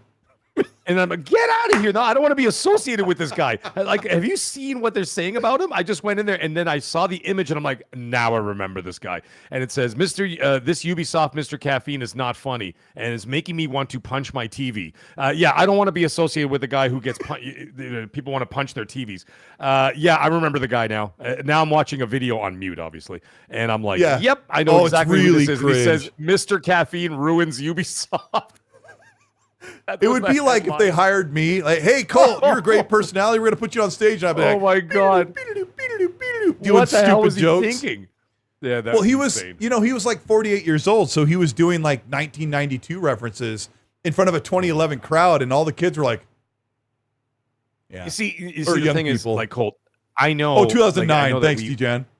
Yeah. So we're looking at it. It was. Here's the thing. Okay. I'm 51 years old. Okay, you're coming up on 50, and I can tell you that. Oh no, you are 50 now. Yeah. And so here's the thing. Yeah, sorry, I forgot. We don't make jokes from the 90s, okay? Because we know we have social awareness. I mean, they're like, if I made a joke from the 90s, and so many people do that. If you go to like Meg, Instagram, we do it all the time. Section, we reference Tommy Boy. We reference Happy Gilmore. I catch us doing it all the time because we're super old. Anyway. What? Sorry, no, I just got a. Are you all right? Yeah, I'll deal with it later. I just got a phone call from someone I haven't spoke to in a very, very long time. So I just, but like it wasn't a good. Yeah, sorry. That's is it somebody just that right off. Somebody that you knocked over in a bar or something, or is it a girl? No, it was related to my job. Oh crap! The job. You know what I mean? From my last job, and I just looked over and I the heard heist. Like you mean? Yeah, the heist from GTA 5. That was me. Yeah. So I just got one of the guys from the heist was sitting there. Yeah. No, it was someone. You guys were wearing the bug spray van, and you knocked out all the jewelry and everything. I'm literally in shock right now. Do you want to take it? Over and I saw the name, and I'm like, I was completely stunned because I did not think I'd ever speak to that person for literally the rest of my life, and so. Do you want to make the call on speaker live on the air? No, yeah. We should do it on speaker. Guys, want me to do it on the air? Can you imagine? Meg's like, I would literally come to your house. And, like, and I'm like, don't worry. It's just you and I here. Don't worry. No one else is listening. Yeah. And we're just doing. We're like, I'm like, don't worry. No one's listening. And there's like 15,000 people listening to the show after the fact, and they hear the whole thing. What's up, Noob? Risk it. Risk it for the biscuit. He says, I am Mr. Caffeine. No, you don't want to be Mr. Caffeine. Risk it. No. Josh Duckwall in the chat. Shout out to Josh Duckwall. He goes, sorry, Mag, that was a butt dial. Yeah. No, it wasn't. No, it wasn't you. Yeah. So no. I'm sorry. I'm sorry. I did not mean to derail. We've had like an amazing 91 minutes here, and all of a sudden I looked over, and that was someone I literally never expected to talk to until probably the afterlife and beyond. So I'm actually in complete shock. We were sitting here. What the hell were we talking about? It doesn't matter. We were sitting here live when you got the call about your wife being taken to the hospital. Like it was like, oh geez, that was and then 12 hours later she was on her deathbed. That was not fun. It's funny actually, that showed up it showed up in my head the other day when I was thinking about it, because the phone was on the floor because I was charging it, because there's a plug right on my right side, and I looked down and I kept seeing V dash, and I'm like, who the hell is that V dash? And I'm like, it's obviously some like whatever. It was the V dash number is a what's it called? It's the walkie-talkies that they use on the train services because they're not allowed to use cell phones. Oh, that's what it was. So it was and I kept looking at it, and I'm like, who the hell is V dash? I figured it was just like somebody from India trying to sell me like a Rogers cable service or something. And then after I picked it up, and then the guy's like, you need to come downtown right now. It says your wife is, whatever. Crazy. So I was just like, that was a rough night, man. I remember I'm like, you I can't left the leave. PC on and everything. I just ran. Yeah, and I was like, you can't leave. We still have topics. And you're like, everything turned out. I'm like standing next to I'm holding my wife's hand in ICU, and I'm on the phone. I'm like, yeah, so anyways, I think the Helix is going to be $1,300. Like, doctor's like, what are you doing, sir? Clear. Yeah. No, but oh my God, that was wild. If you guys missed it, of course, everything turned out really great, and she recovered, and in the Mag's end, still here. Smiling, yeah, like holy crap! I'm surprised I'm still here. I'm surprised she hasn't killed me yet. Never mind. But anyways, sorry. What were we just talking about? Now I'm totally thrown off, man. That really I can't wait to tell my wife she's gonna. I don't know. We were talking about Mr. Caffeine. We got speaking of Mr. Caffeine. Yeah. We have Hargeet, which is obviously is risk it for the biscuit. Yeah, and risk it. Yeah, we got Hargeet Chani in the chat. Thank you so much for the 10. He says, "What's up, Hargeet?" He says this, but it kind of was wrong on our poll. But he says poll shows that hardcore will buy. Maybe other polls on the internet he's seen shows hardcore will buy. I don't know, but he says $1,000 ROG Xbox Ally X, the handheld, $1,000. It's sold out. This is what Seeker was telling me as well. Hargeet makes a great point. $1,000 for a handheld, no one will buy it. Sold out. PS5, $650, $900 PS5 Pro, sold out. I don't know if they're sold out, but selling really, really well. Release Helix in 27, Hargeet says. PS6 will likely be 1 to 2 years later. I think it'll be either on the same or maybe a year later. I think it'll be the same. I don't think they delay it. Yeah. I mean, I want to make a point later, Hargeet, that we're all like, there's some people are like, delay next gen. I think the console manufacturers are like, we want to put those out and start making money, because the early adopters are going to float them across the first year, no problem. We'll get into that in a minute. He says Helix can launch at a higher cost, match the PS6 price when it launches. Thank you, Hargeet. Grandpa Barbecue's Game Cat, thank you so much for the Australian 5, says, I'm curious in approximately a year's time what the price difference between PS6 and Helix will be when announced. Meg, I've kind of said this. I put it in videos, and I'm just kind of really guessing and spitballing, but what do you think the price difference is between Helix and PS6? Maybe a couple $100 at most, but depends on what Helix is. Like, look, I did not expect, by the way, I did not realize that they were going to have like 4 different versions of the Steam machine, right? So does Xbox have different sizes for affordability in terms of the hard drive? So that might be an option they're looking into, and maybe they look at like the Steam machine as a blueprint for something that's, you know what I mean? They could look at that Steam machine and say, hey, this is the situation here. And I'm like, okay, well, they look at that and they're like, oh, well, we got 4 different price options depending on the hard drive size.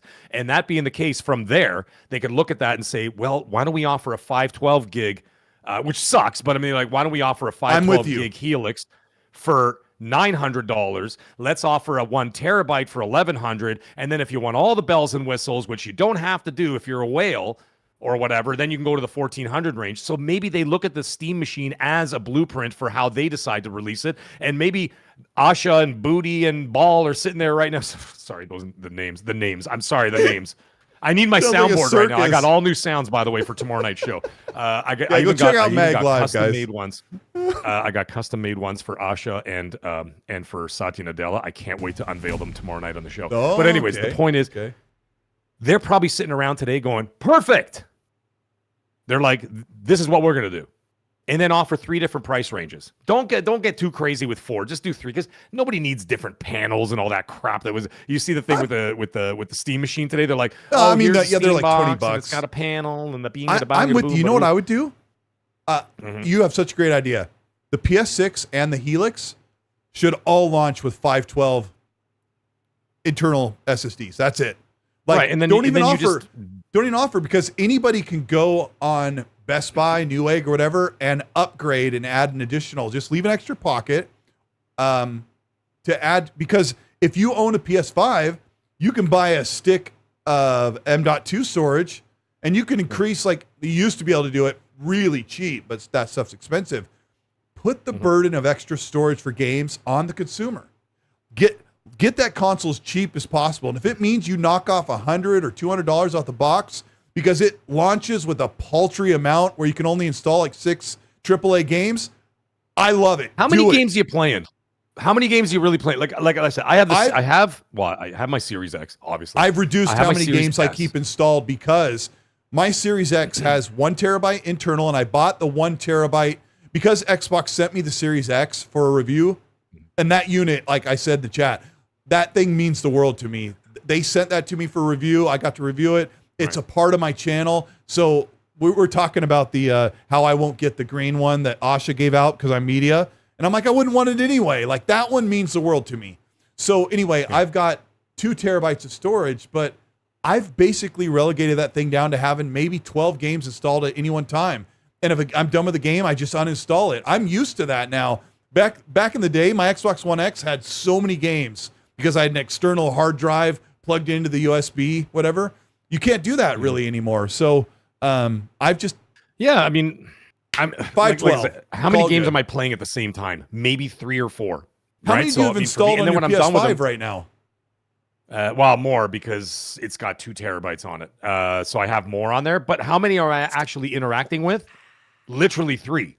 And then when I'm done those 3, then when I'm done one at a time, I delete them off the hard drive because I'm never going back to them. Like 007, I got the platinum trophy. Am I ever playing the game again? Never. So guess what? Delete, it's off the hard drive, on to the next, and on and on and on. Now, my Series S has 4 games on it, and one of those games, by the way, is Call of Duty.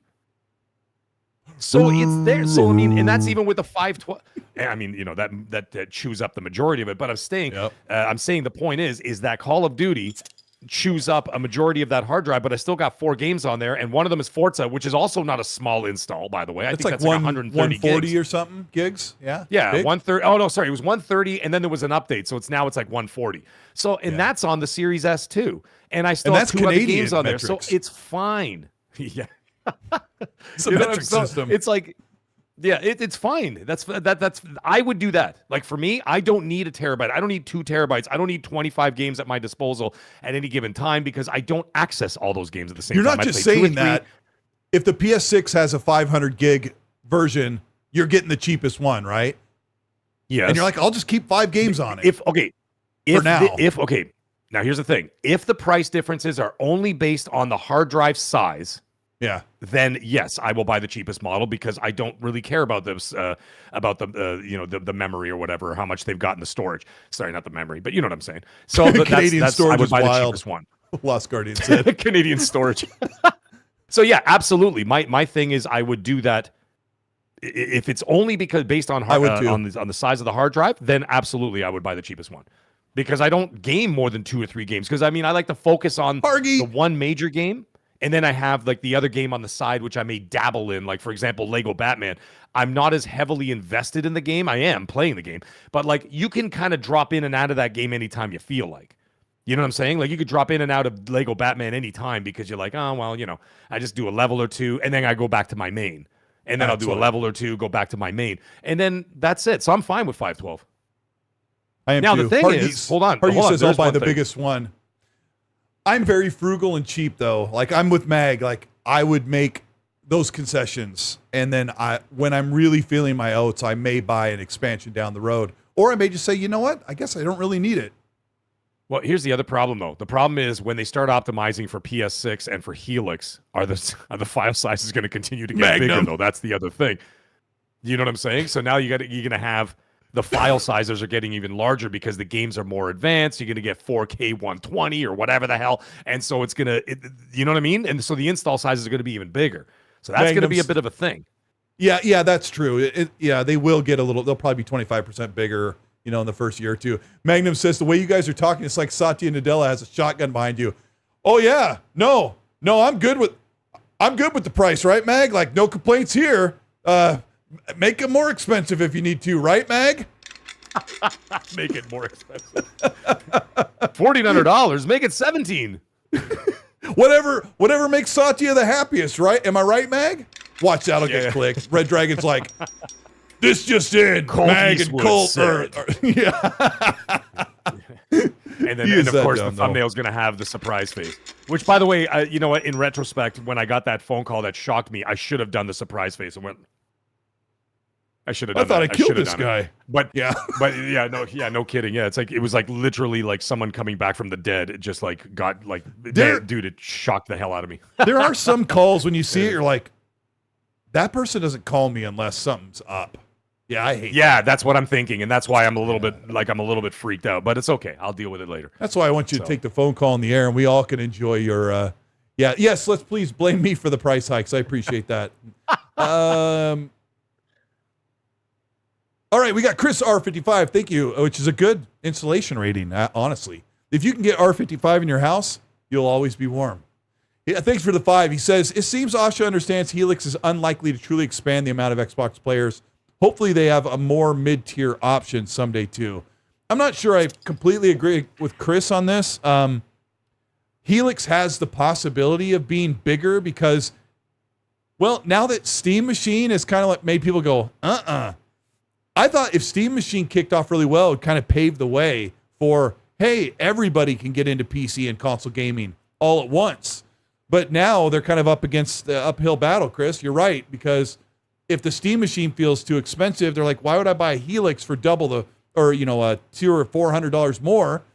But it's way more powerful. It's like, well, I don't care about powerful because I think I was trying to say this earlier, Mag. The Steam survey results show the majority of players on PC play with really low grade hardware. So looking at Steam Machine, they might be like, hey, I think I did say that, but yeah. No, but it is a fact though. If you look at the percentages of like the graphics cards that people use and the power of their PCs, the majority, I think it was 60% or lower, were on 3000 series or less.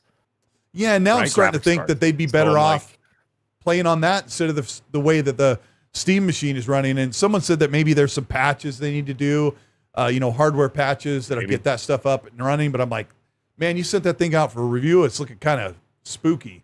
Leighton, thank you for the Canadian $2.79. Says, Mag needs new glasses or a better TV. I want Helix. Mag said he would buy it too. Like, I said, listen, hold on. Let me clarify. I am going to complain from now until launch day, but I still getting. That's what I'm going to do. From now until launch day, I'm going to bitch and moan and complain about the price all the way up until I buy it. And then when the day comes out, you will get your unboxing video of me doing it with Major Nelson in my house, just like he did with Boogie way back in the day or whatever review. Remember that? With his hands duct tape? With a console and a gun in his back. And he's like, you're going to talk about the Xbox One with the what the hell was the thing called? The Kinect. And you're going to talk about how good it was. So when what's his face was sitting there in front of the screen and he's like, the Xbox One is really good. And then you hear like the click of the gun from behind him from Major Nelson. That's exactly what's going to happen, folks. Except I have to pay full price. So it's listen, man, it's part of the gig. All right. It's part of the gig for us. However, like I said, we are trying to get a feel about how the community is going to react to it and how the market is going to react to it. So, that's the way it's going to be. Yeah. Anyhow, carry on. Red will really, I hope he's still in the chat. He really liked when you said Asha, Booty, and Ball on the next episode of Asha, Booty, and Ball. Oh my God. The names, it does sound like names. It does sound like a movie, Asha, Booty, and Ball. Yeah. I won't do the rest. Sounds like something. The copy read for that. Yeah, we'll get ourselves sounds like in trouble. Something. Yeah. So I was watching your show the other day, and you said some pretty interesting things about our last name. Meg, every video when I talk about Matt Booty, you're like, "That's his last name." I'm like, "Yeah, I mean, come on, he's been with Xbox for like 7 years. Come on, get used to it." Well, I mean, it's just like Bowser from like Nintendo. How can you take that man seriously at all? Yeah, that's kind of weird, right? What? First of all, what are the odds?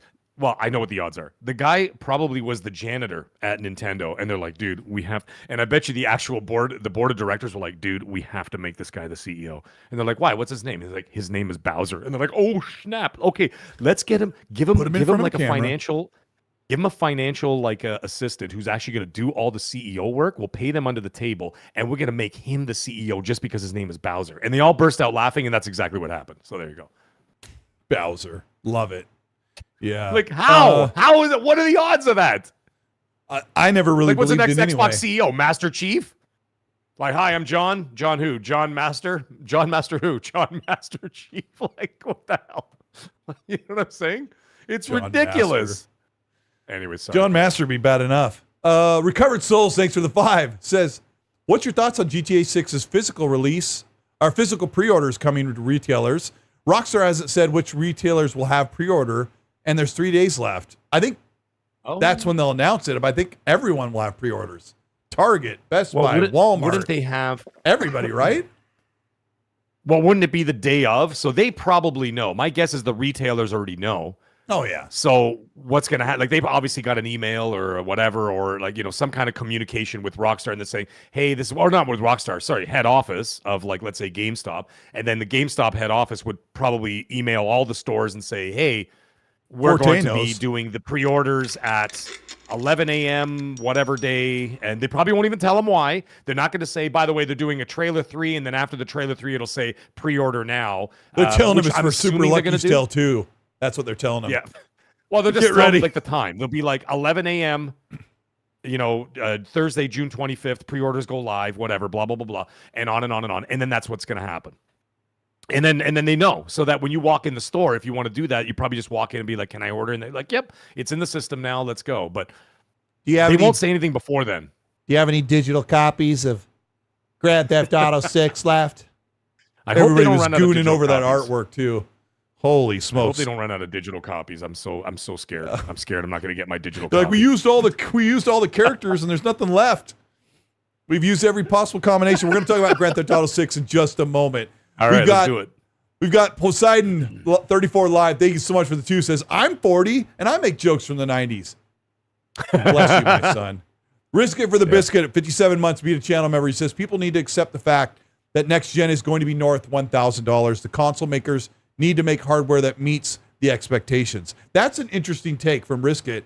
He's saying it's going to be expensive because we've been asking for more power, more performance, and everything. So yeah, that kind of goes along with my car thing. Like, cars just kind of get more advanced, and this is I cannot go, as much as I'd love to, go buy a hatchback that has roll-up windows and no AC.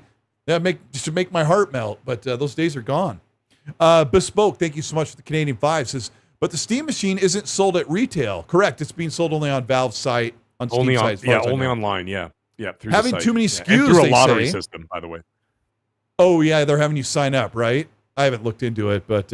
it's so stupid. Can I tell you like about it real quick? Games? Like 20 seconds. So what you have to do is if you apply, so to speak, for like, let's say the lowest model or whatever else, and you just stay with that, and then they will put you in the priority for that piece of hardware. However, if you do multiple ones, like if you attempt to pre-order multiple different variations in hopes of getting whatever, and say, well, let me just pre-order 3 different kinds and I'll see which one I get. If you do get chosen through that lottery, they automatically put you towards the most expensive one that you pre-ordered. So like you're taking a risk. Yeah, I swear. And when I read the thing, when I did my video earlier today and I talked about that, and I'm like, I'm literally going cross-eyed reading this right now. That's how insane it is. So yeah. Can insane. You actually go cross-eyed in real life like this? Yeah. I could do it. Yeah, I can go cross-eyed in real life. It just hurts me because I get vertigo. We grew up in the 80s. That's all you did was you went cross-eyed. You twisted your fingers into a croissant, and you just did all. Yeah. We were very bored. We did this too, Mag. Well, that's because we didn't have cell phones. Did you do this one? Yeah, that's right. Yeah, of course we did that. Yeah, that. And then Did you ever have you can't do that one? Did you have the buddies that could clasp their hands and blow into their and then do a whistle sound? I can't do it. Like Bobby McFerrin or whatever his name is. Yeah. Be happy. Don't worry. Be happy now.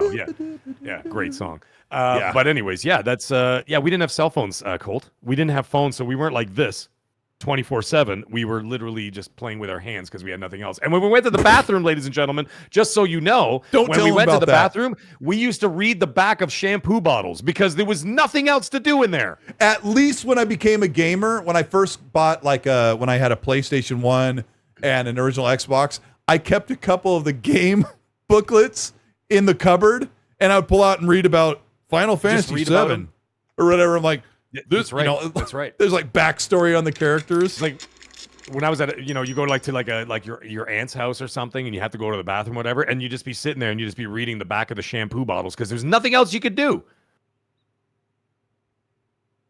Or you're reading like Better Gardening or whatever because your aunt had like a bunch of gardening magazines. You were just there. I know some people had magazines, but did you want to touch all the magazines that someone else touched when they went to the bath? Every time they went to the bathroom, I don't know, man. Petunias look very tantalizing. Yeah. Was something you often said in the bathroom. Yeah, and we lit a match. That's what we did. That's how life was. It was very difficult in the 80s and 90s. Thank you for the smoke. Appreciate that. Rich for the biscuit. Thank you so much for the Australian $8 super. Says Xbox needs to position their console as a premier console. They should be able to do this with access to PC stores, which 100% is still happening, according to Risk It. I know a lot of people reported that maybe there's not going to be stores on the Helix. I'm not quite sure, but I'll tell you this. You will be able to launch every PC game from the Helix because it will launch the game launcher in there. Maybe, just maybe, you won't be able to go and buy a Steam game on the console. You'll have to do it on your phone or on your PC browser. But I'm kind of with Risk It. I think there's going to be a way to get into there, and that might be one of the reasons why Helix would appeal to a mass audience.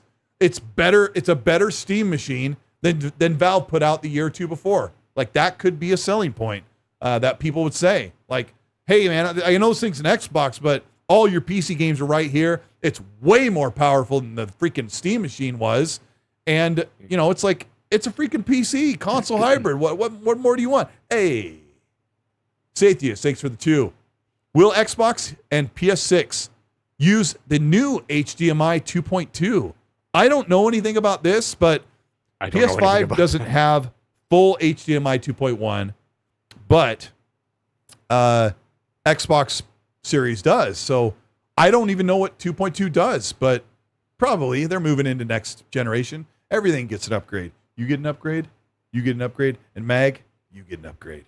You get an upgrade too. I'm trying to find an answer about HDMI, do you? The PlayStation 5 and Series X both use HDMI 2.1 now to enable games to run up to 4K at 120 FPS. And the PS5 the PS5 just has a slightly less bandwidth on the 2.1, so their VRR is a little bit different, but right. Okay. I don't know about 2.2. Let me see. 2.2 apparently says is overkill for most, because most people's displays actually can't handle it anyway. They're very expensive TV. It's like someone buying an 8K TV. Like it's like, what's the point? Because most displays can't even actually. It's double the bandwidth of HDMI 2.1. Yeah, I mean, jeez. Don't make me buy another TV. Like, I could seriously use this TV for another 6-7 days, and then I'll upgrade. So, my wife, she heard that, she'd be like, "You bought a 5 already." Yeah.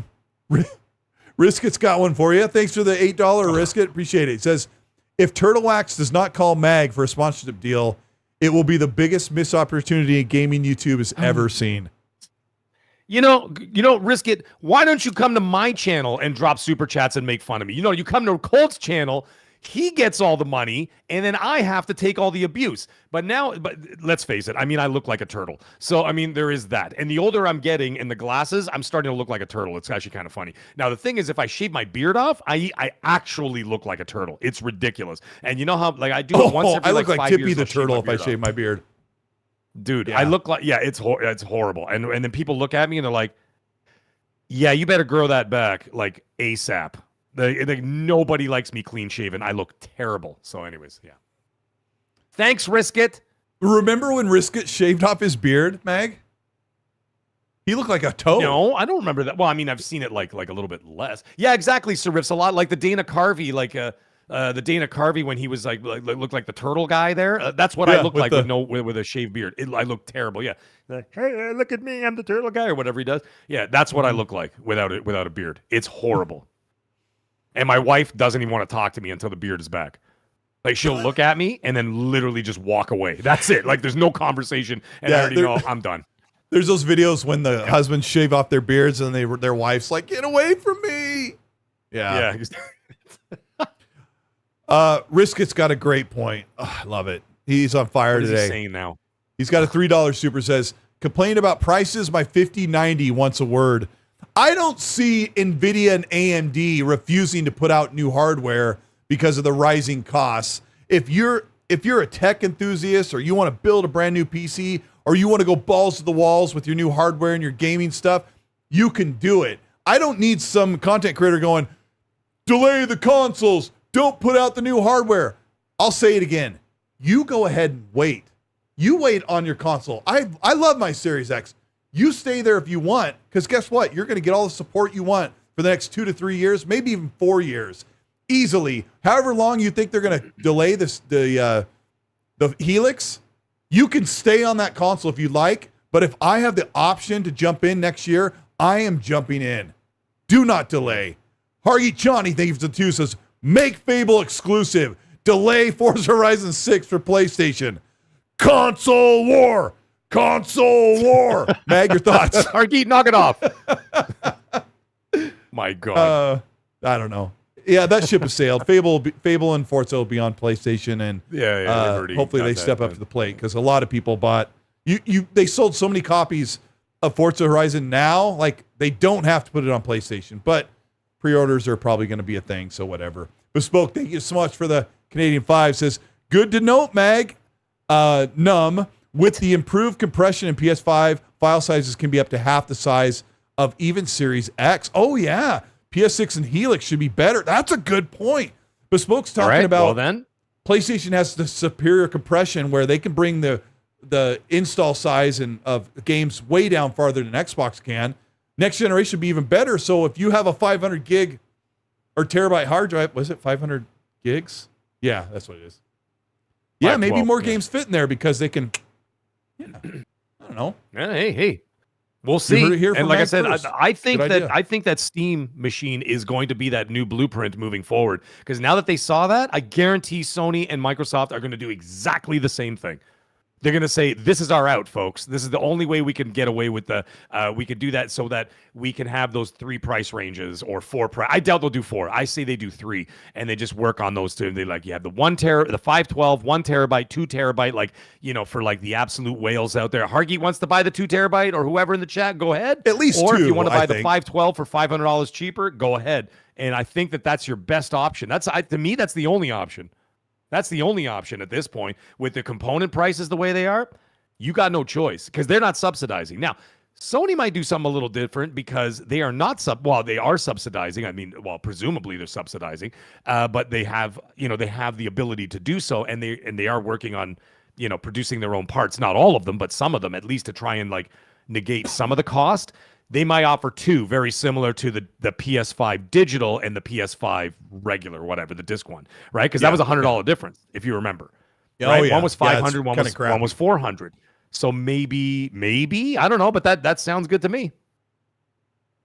Yeah. Yeah, I mean, they do have 3. They have 3 models right now on Xbox. You have a 1 terabyte, 2 terabyte, and then another one without a disk drive. So I don't know. You could keep it simple, but 2 SKUs could work, but they've done 3. You're right. Yodani says, Colt, but a VW Corrado, if you ever get a chance, talking about the old cars. My buddy in high school had a VW Scirocco, but we called it a different word. Nice. And it was a rolling piece of crap. We all had rolling pieces of crap in high school. No crap in high school. I did not have a car. You didn't? Ellen's Choose returns. Thank you so much for the 5. Says, stop talking about the Steam survey. Most people drive a cheap car and have a fat wife, but that's not what they want. What the hell? That was the most unhinged. He's getting a like for that one. That is the most unhinged super chat I have ever read in my entire life. And I run the Mag Show, which is completely uncensored. Let me read that again. Stop talking about Steam survey. Most people drive a cheap car and have a fat wife, but that's not what they want. Steam Machine's weak specs, not sexy, and it matters. Holy crap. Dude, whoever you are, can you please come to the Mag Show tomorrow? I don't even need money from you. Just put funny stuff in the chat, okay, dude? So, I mean, assuming you're a dude. Because your first name is Ellen, you might be a girl, but I'm telling you, that was the funniest thing I've read in possibly weeks, if not months. You win the golden award for that one. Yes, please come to Magcast tomorrow. You don't even have to drop me super chats. Just put funny stuff in the chat for me to read. If I was going to be unfunny, and I'm always unfunny, but there are people who the reason why they're lower on the Steam survey is because it's expensive to have latest tech or even modern tech. It sucks. It really sucks. And sometimes all these people on Steam, maybe they're 16 or 17 and they haven't been able to buy their own stuff. So my point was that the Steam machine may be weak, but it's an upgrade for somebody. It definitely is.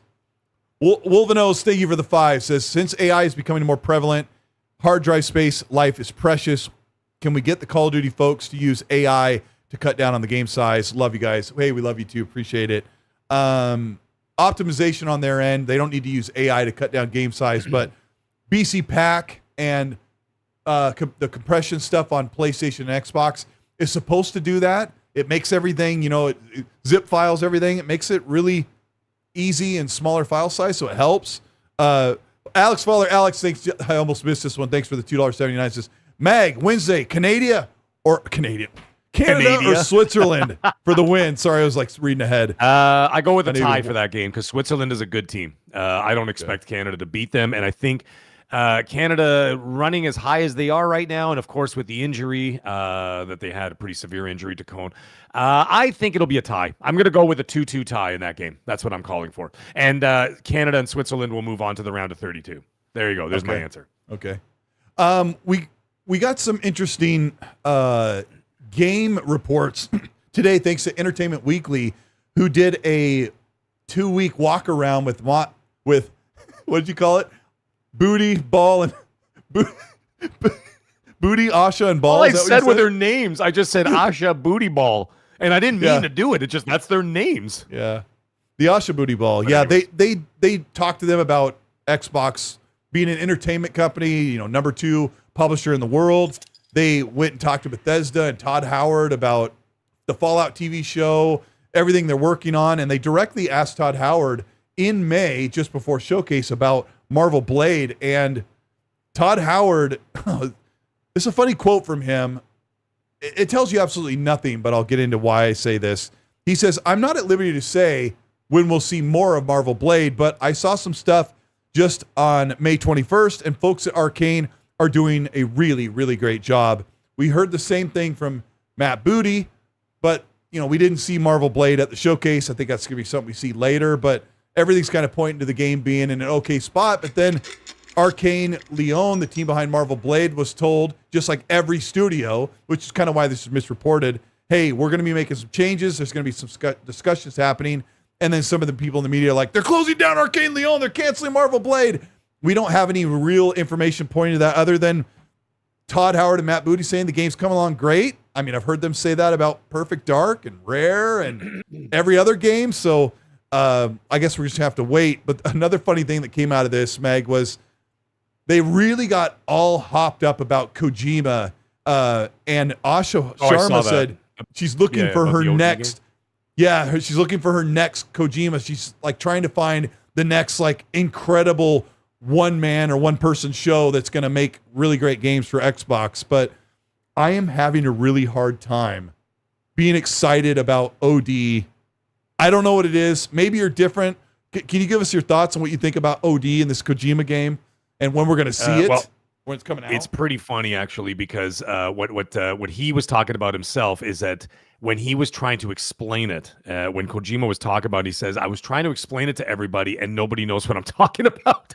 And he's like, they don't understand what I'm trying to do or whatever else. And I'm like, dude, at this point, I'm trying to think that I don't even think you know what you're doing. Not that he doesn't know what he's doing. I say I don't even think he understands his own game. So whatever the hell he's working on, it's either going to be the same with Death Stranding. It's a strange of a. Yeah. When he said it, it's a Strand game, and I'm like, what the hell does that even mean? What is a Strand game? I mean, I know string theory, but I don't know what a Strand is. And I'm like, it ended up being a great game. I loved it. Yeah, the second one seems to be better. I have to get back to that game. I dropped it a long time ago, but I got to get back into it. But either way, he is basically saying no one really understands what it is, and I'm starting to think that I don't think he understands what it is. But he says, I want to make it the scariest experience you could possibly interact with in a video game, and this and that. I'm like, all right, I'm listening to that part, right? I'm all for that. Like, you want to give me the scariest video game ever made? I'm in. You want to take 7 minutes off my life every time I walk around a corner? Sure, bring me all of that. However, at the same time, I know you're not much on the horror games, but I am. But the thing is, I'm like, do all of that, but it's got to be a cohesive package that people understand and know what the hell's going on. So, you know what I'm saying? Like, it's got to be something that people understand. Like, okay, what is it? And if you can't explain it to investors, and this is where the problem's going to fall, is that if you can't explain it to an investor, investors are not going to invest. Right? I mean, it's already invested. Xbox has already said, "Hey, we're publishing it." Like. No, I understand. Yes, I know, but that was under the previous regime, right? So now I'm wondering, like, did they just cut? Like, did they say, "Hey, man, we don't know what's going on here. Do we?" You think Asha's looking at it like, take a chance with him? Yeah, or like she's not a gamer. Like, what's she thinking of when she looks at OD, Mag? Yeah, she's probably like, "What is going on over here?" And so Silver. Like, I don't know. I really don't know, man. What's really your excitement? Don't know. All I know is what's your excitement meter on OD? 50-50. I'm at like a 5 out of 10. Like, because I don't know what it is. Yeah. You can't sell me on a pitch that you're not pitching, because you're not pitching a pitch to me. You know what I mean? Like, you're not telling me what it's about. What are you doing? Is it a first-person game? Is it this? Is it that? Like, you're not giving me any explanation. How can I get excited for something that I absolutely have no idea what the hell's going on? Yeah, and I'm not excited either. And I remember kind of mocking internally it's a Strand game. Like, dude, you don't even know what it is. And then I love the game. But since it's horror, I'm like, I don't know if he's going to pull me over to play in the game. I don't know. I don't know. Yeah. It's just one of those things. Let's talk about Grand Theft Auto 6. We got pre-orders coming on the 24th. You made a video about 25th. this. 25th. So this is coming with a gameplay trailer, right? Like the 25th in the morning or whatever. It's like gotta 11 be. o'clock, It's gotta right? be. I mean, we don't know, but and any educated guess would say they're going to do a trailer, and then right as the trailer ends, they're going to say pre-order now, June 25th, whatever, or well, today. And then they'll have the date, June 25th and all that. Just like they do, like, when they have like the movie trailers for like the new Spider-Man, they always release the last trailer and it says pre-order tickets starting now or whatever. And it's one of those trailers, or like Mortal Kombat 2 in theaters, and then as soon as the trailer's over, it says pre-order tickets now. I think it's going to be exactly that. So they'll do a trailer 3 on Thursday, 9 a.m. because they seem to always do it around 9 a.m. Eastern Standard. Right? So somewhere around there, 9 a.m., they drop a trailer, and then as soon as the trailer ends, pre-order now. Yeah, they have to. And then watch the internet literally crack in half. You know what I mean? Like it'll completely collapse upon itself. It'll be totally wild. But that's my guess. Hey, I'm gonna throw a curveball in because a lot of people have said something during the show. I'll make this really super brief. Meg and I had a brief discussion after last week. Like a lot of stuff, we talk about a lot of inside stuff, like we've covered stuff lands, stuff doesn't. And so, moving forward, and I've kind of tried to move it away from it as well. We're going to really lay off of some of the insider talk until we hear stuff reported from other people as well. So we kind of looked at the feedback and stuff. So that we're working on that stuff because there's a lot of stuff that gets, I sat here with the surprise face when I got a message from someone really high up that Xbox wasn't going to put their games on PlayStation. So we hear you. You guys are awesome. You guys have been amazing support. We really appreciate you. But we're kind of like maneuvering around that. And so, but Meg has excellent. He does his own stream. He's playing games, and he's going to be talking about tons of stuff there. So Meg always is no holds barred on his show, but here on XNC, we're going to kind of curate some of the stuff. But you guys have been awesome and super supportive. And we've been able to break some cool stuff here. And we sat here when stuff turned out the other direction. So we appreciate you. It's awesome. The last thing we're going to say about Grand Theft Auto is someone pointed out that Xbox has had it up on their website more than even PlayStation. But I think PlayStation probably does have the marketing rights. So don't let people tell you that Xbox got that in front of them. So let me read these couple supers here. We got Udani with a 5 says, there's a guy eating meatloaf, looking over his shoulder and turning the volume down on the show right now. I don't remember what we were talking about. What the hell? Yeah, it's funny when you read a super chat out of turn. You're like, what were we talking about when he said something like that? We were talking about OD, but it might have been something before that. It was in regards to that super chat about how there's a guy driving a crappy car and has a fat wife, and then he's like, and when he goes, there's a guy eating meatloaf, looking over his shoulder and turning the volume down on the show right now. And so guarantee. There you go. I understood it. It was the wife comment. Yeah, that's wife really throws funny. A spatula at him at 97 miles an hour. One last one from Riskit for the Biscuit at $8. Thank you so much, Riskit. I appreciate you. Great show. He does a great show. Infinite Podcast on Friday with That Blue Number and Dante. And really great discussion there. Check out his channel. He says Xbox has a chance to put their foot on PlayStation's neck. They need to go hard. No more Mr. Nice Guy BS. Third-party deals, console launch 2027, and exclusivity. I think some of that's coming. Risk it. I think that Xbox is trying to be less of a nice guy because if I'm being candid, I'm sure that Asha has said, what are we doing? What's not working? And one of the things that's been told her in the boardroom is we've tried to do this nice guy crap, and you guys wouldn't believe how bad. You wouldn't believe how bad it was when Sarah and Phil were pushing, this is an Xbox. You can get with this or you can get with that. It was really bad. They were going to let Xbox you could see it. I think Riskit's right. You're going to see some of the opposite direction. And, you and I always make a joke, right? The Asha comes in, Mag, and it's like, what were we doing? How do we do the opposite right away? And she said it herself.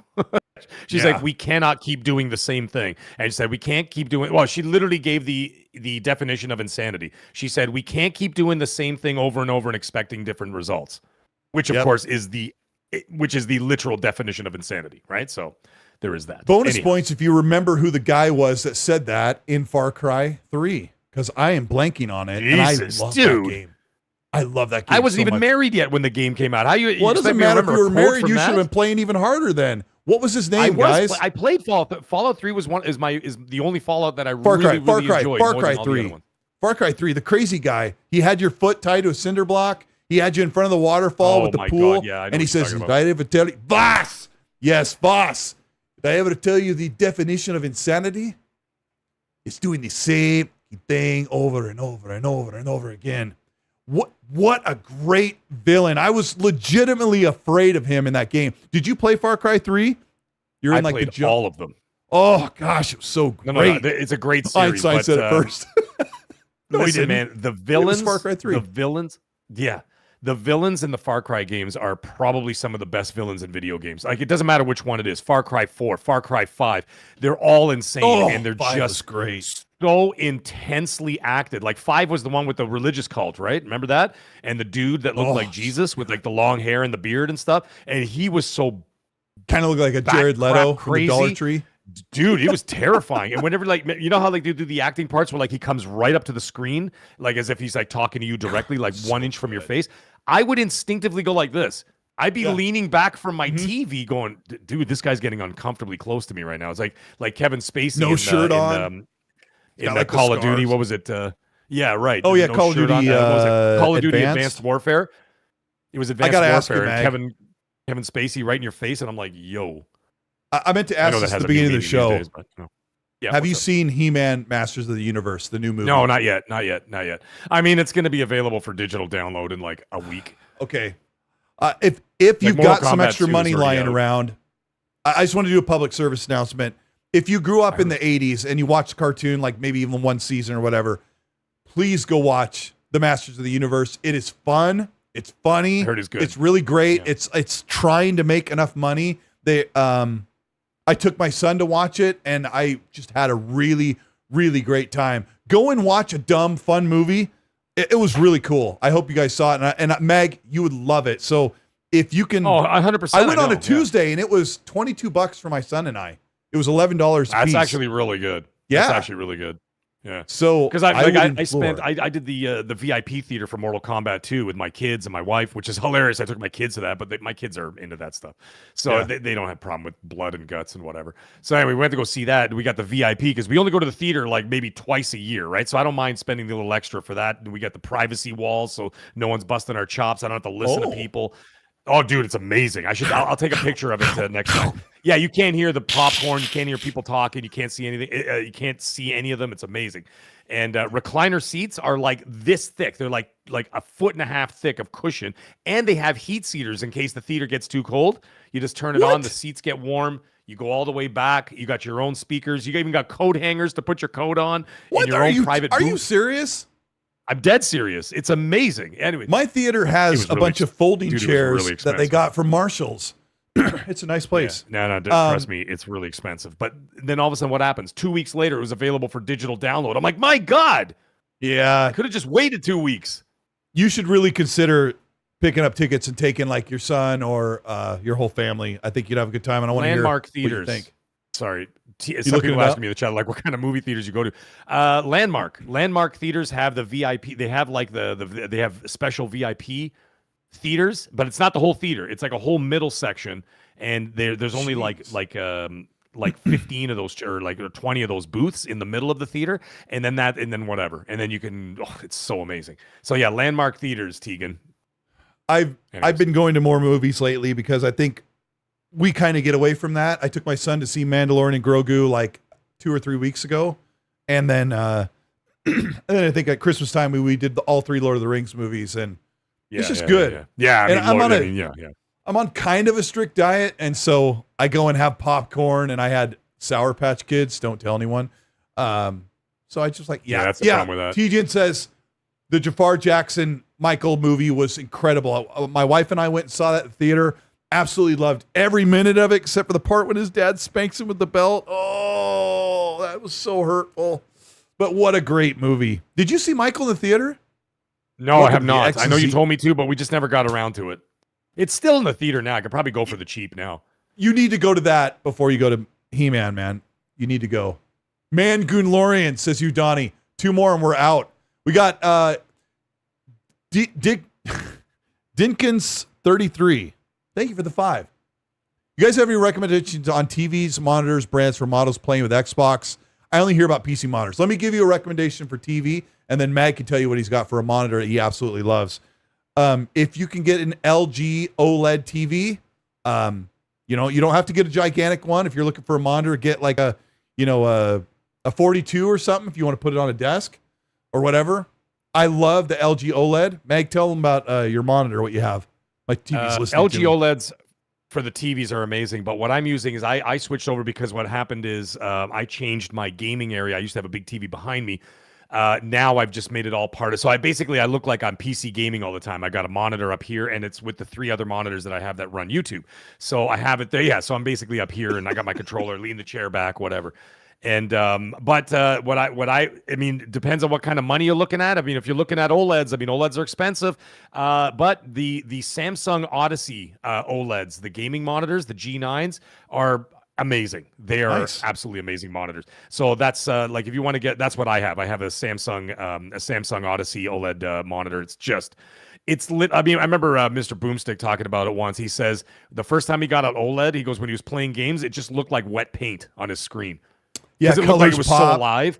Fire is alive. It just looks like unbelievable. So yeah, take a look at the Samsung Odyssey gaming monitors. They're incredible. And the thing is, I know a lot of people say, oh, they only hear about PC monitors. These things go up to 49 inches. Pause.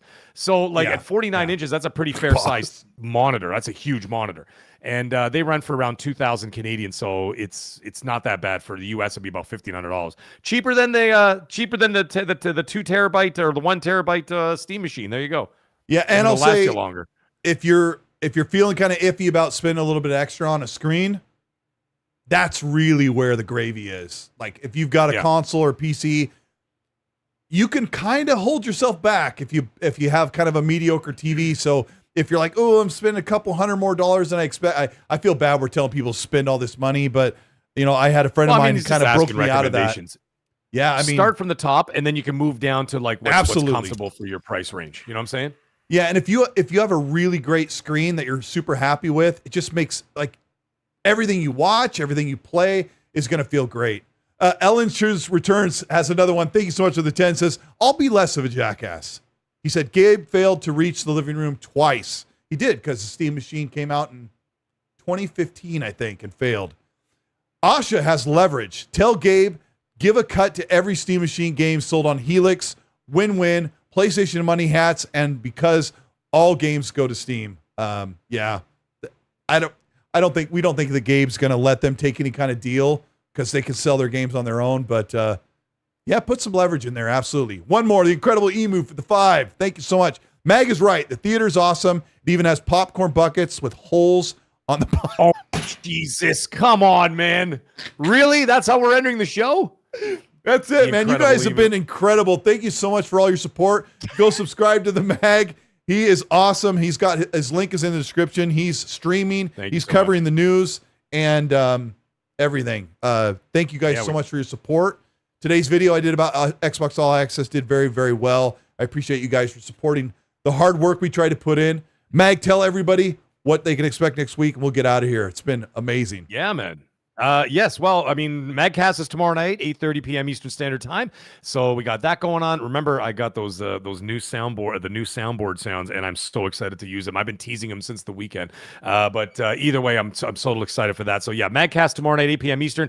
And then on top of that, I'm increasing my video output. I'm going to be putting out more videos out per week, and as well, expect on Thursday as I'm hoping that we're going to get a Grand Theft Auto 3 trailer. Grand Theft Auto 6 trailer number 3. That's what I meant to say. I'll be doing a reaction to that. Obviously not live because it'll happen when it happens. I'll do a video then there too. Friday night live, we will be doing Forza Horizon 6 yet again. And with the turnout that we had, get there early, folks. And it's going to be awesome, man. So Friday Night Live, Forza Horizon 6. We will be running Forza Horizon until Assassin's Creed Black Flag releases in a couple of weeks. So be there for Friday. Congrats on saying that correctly 7 times, by the way. Oh, dude, I always say correct. It's Rand and everybody else who can't say it right. But either way, and then on top of that, next week, I'm finally returning to my cooking videos. I got a bunch of suggestions from the maggots out there. So I will be doing my Munching with Mag videos. They're back, and they will start next week. This week, I cannot do it because I'm volunteering to do the school barbecue for the kids, for my kids and the whole school. Oh, so great. So you're going to stand around yelling at a bunch of kids? Get in line. Dude, They're not even ready yet. Yeah. Get in line. I swear I'll drive that. Yeah, I'll drive this. Wait, are you going to wear like a red flannel and put like a hair bun in and a man bun and be like, I make my own aioli sauce, kids? They're not hamburgers. We call them handhelds here. Yeah. We only serve craft beer, children. We make menu's always written in fancy cursive on a chalkboard. Yeah, that'll be you.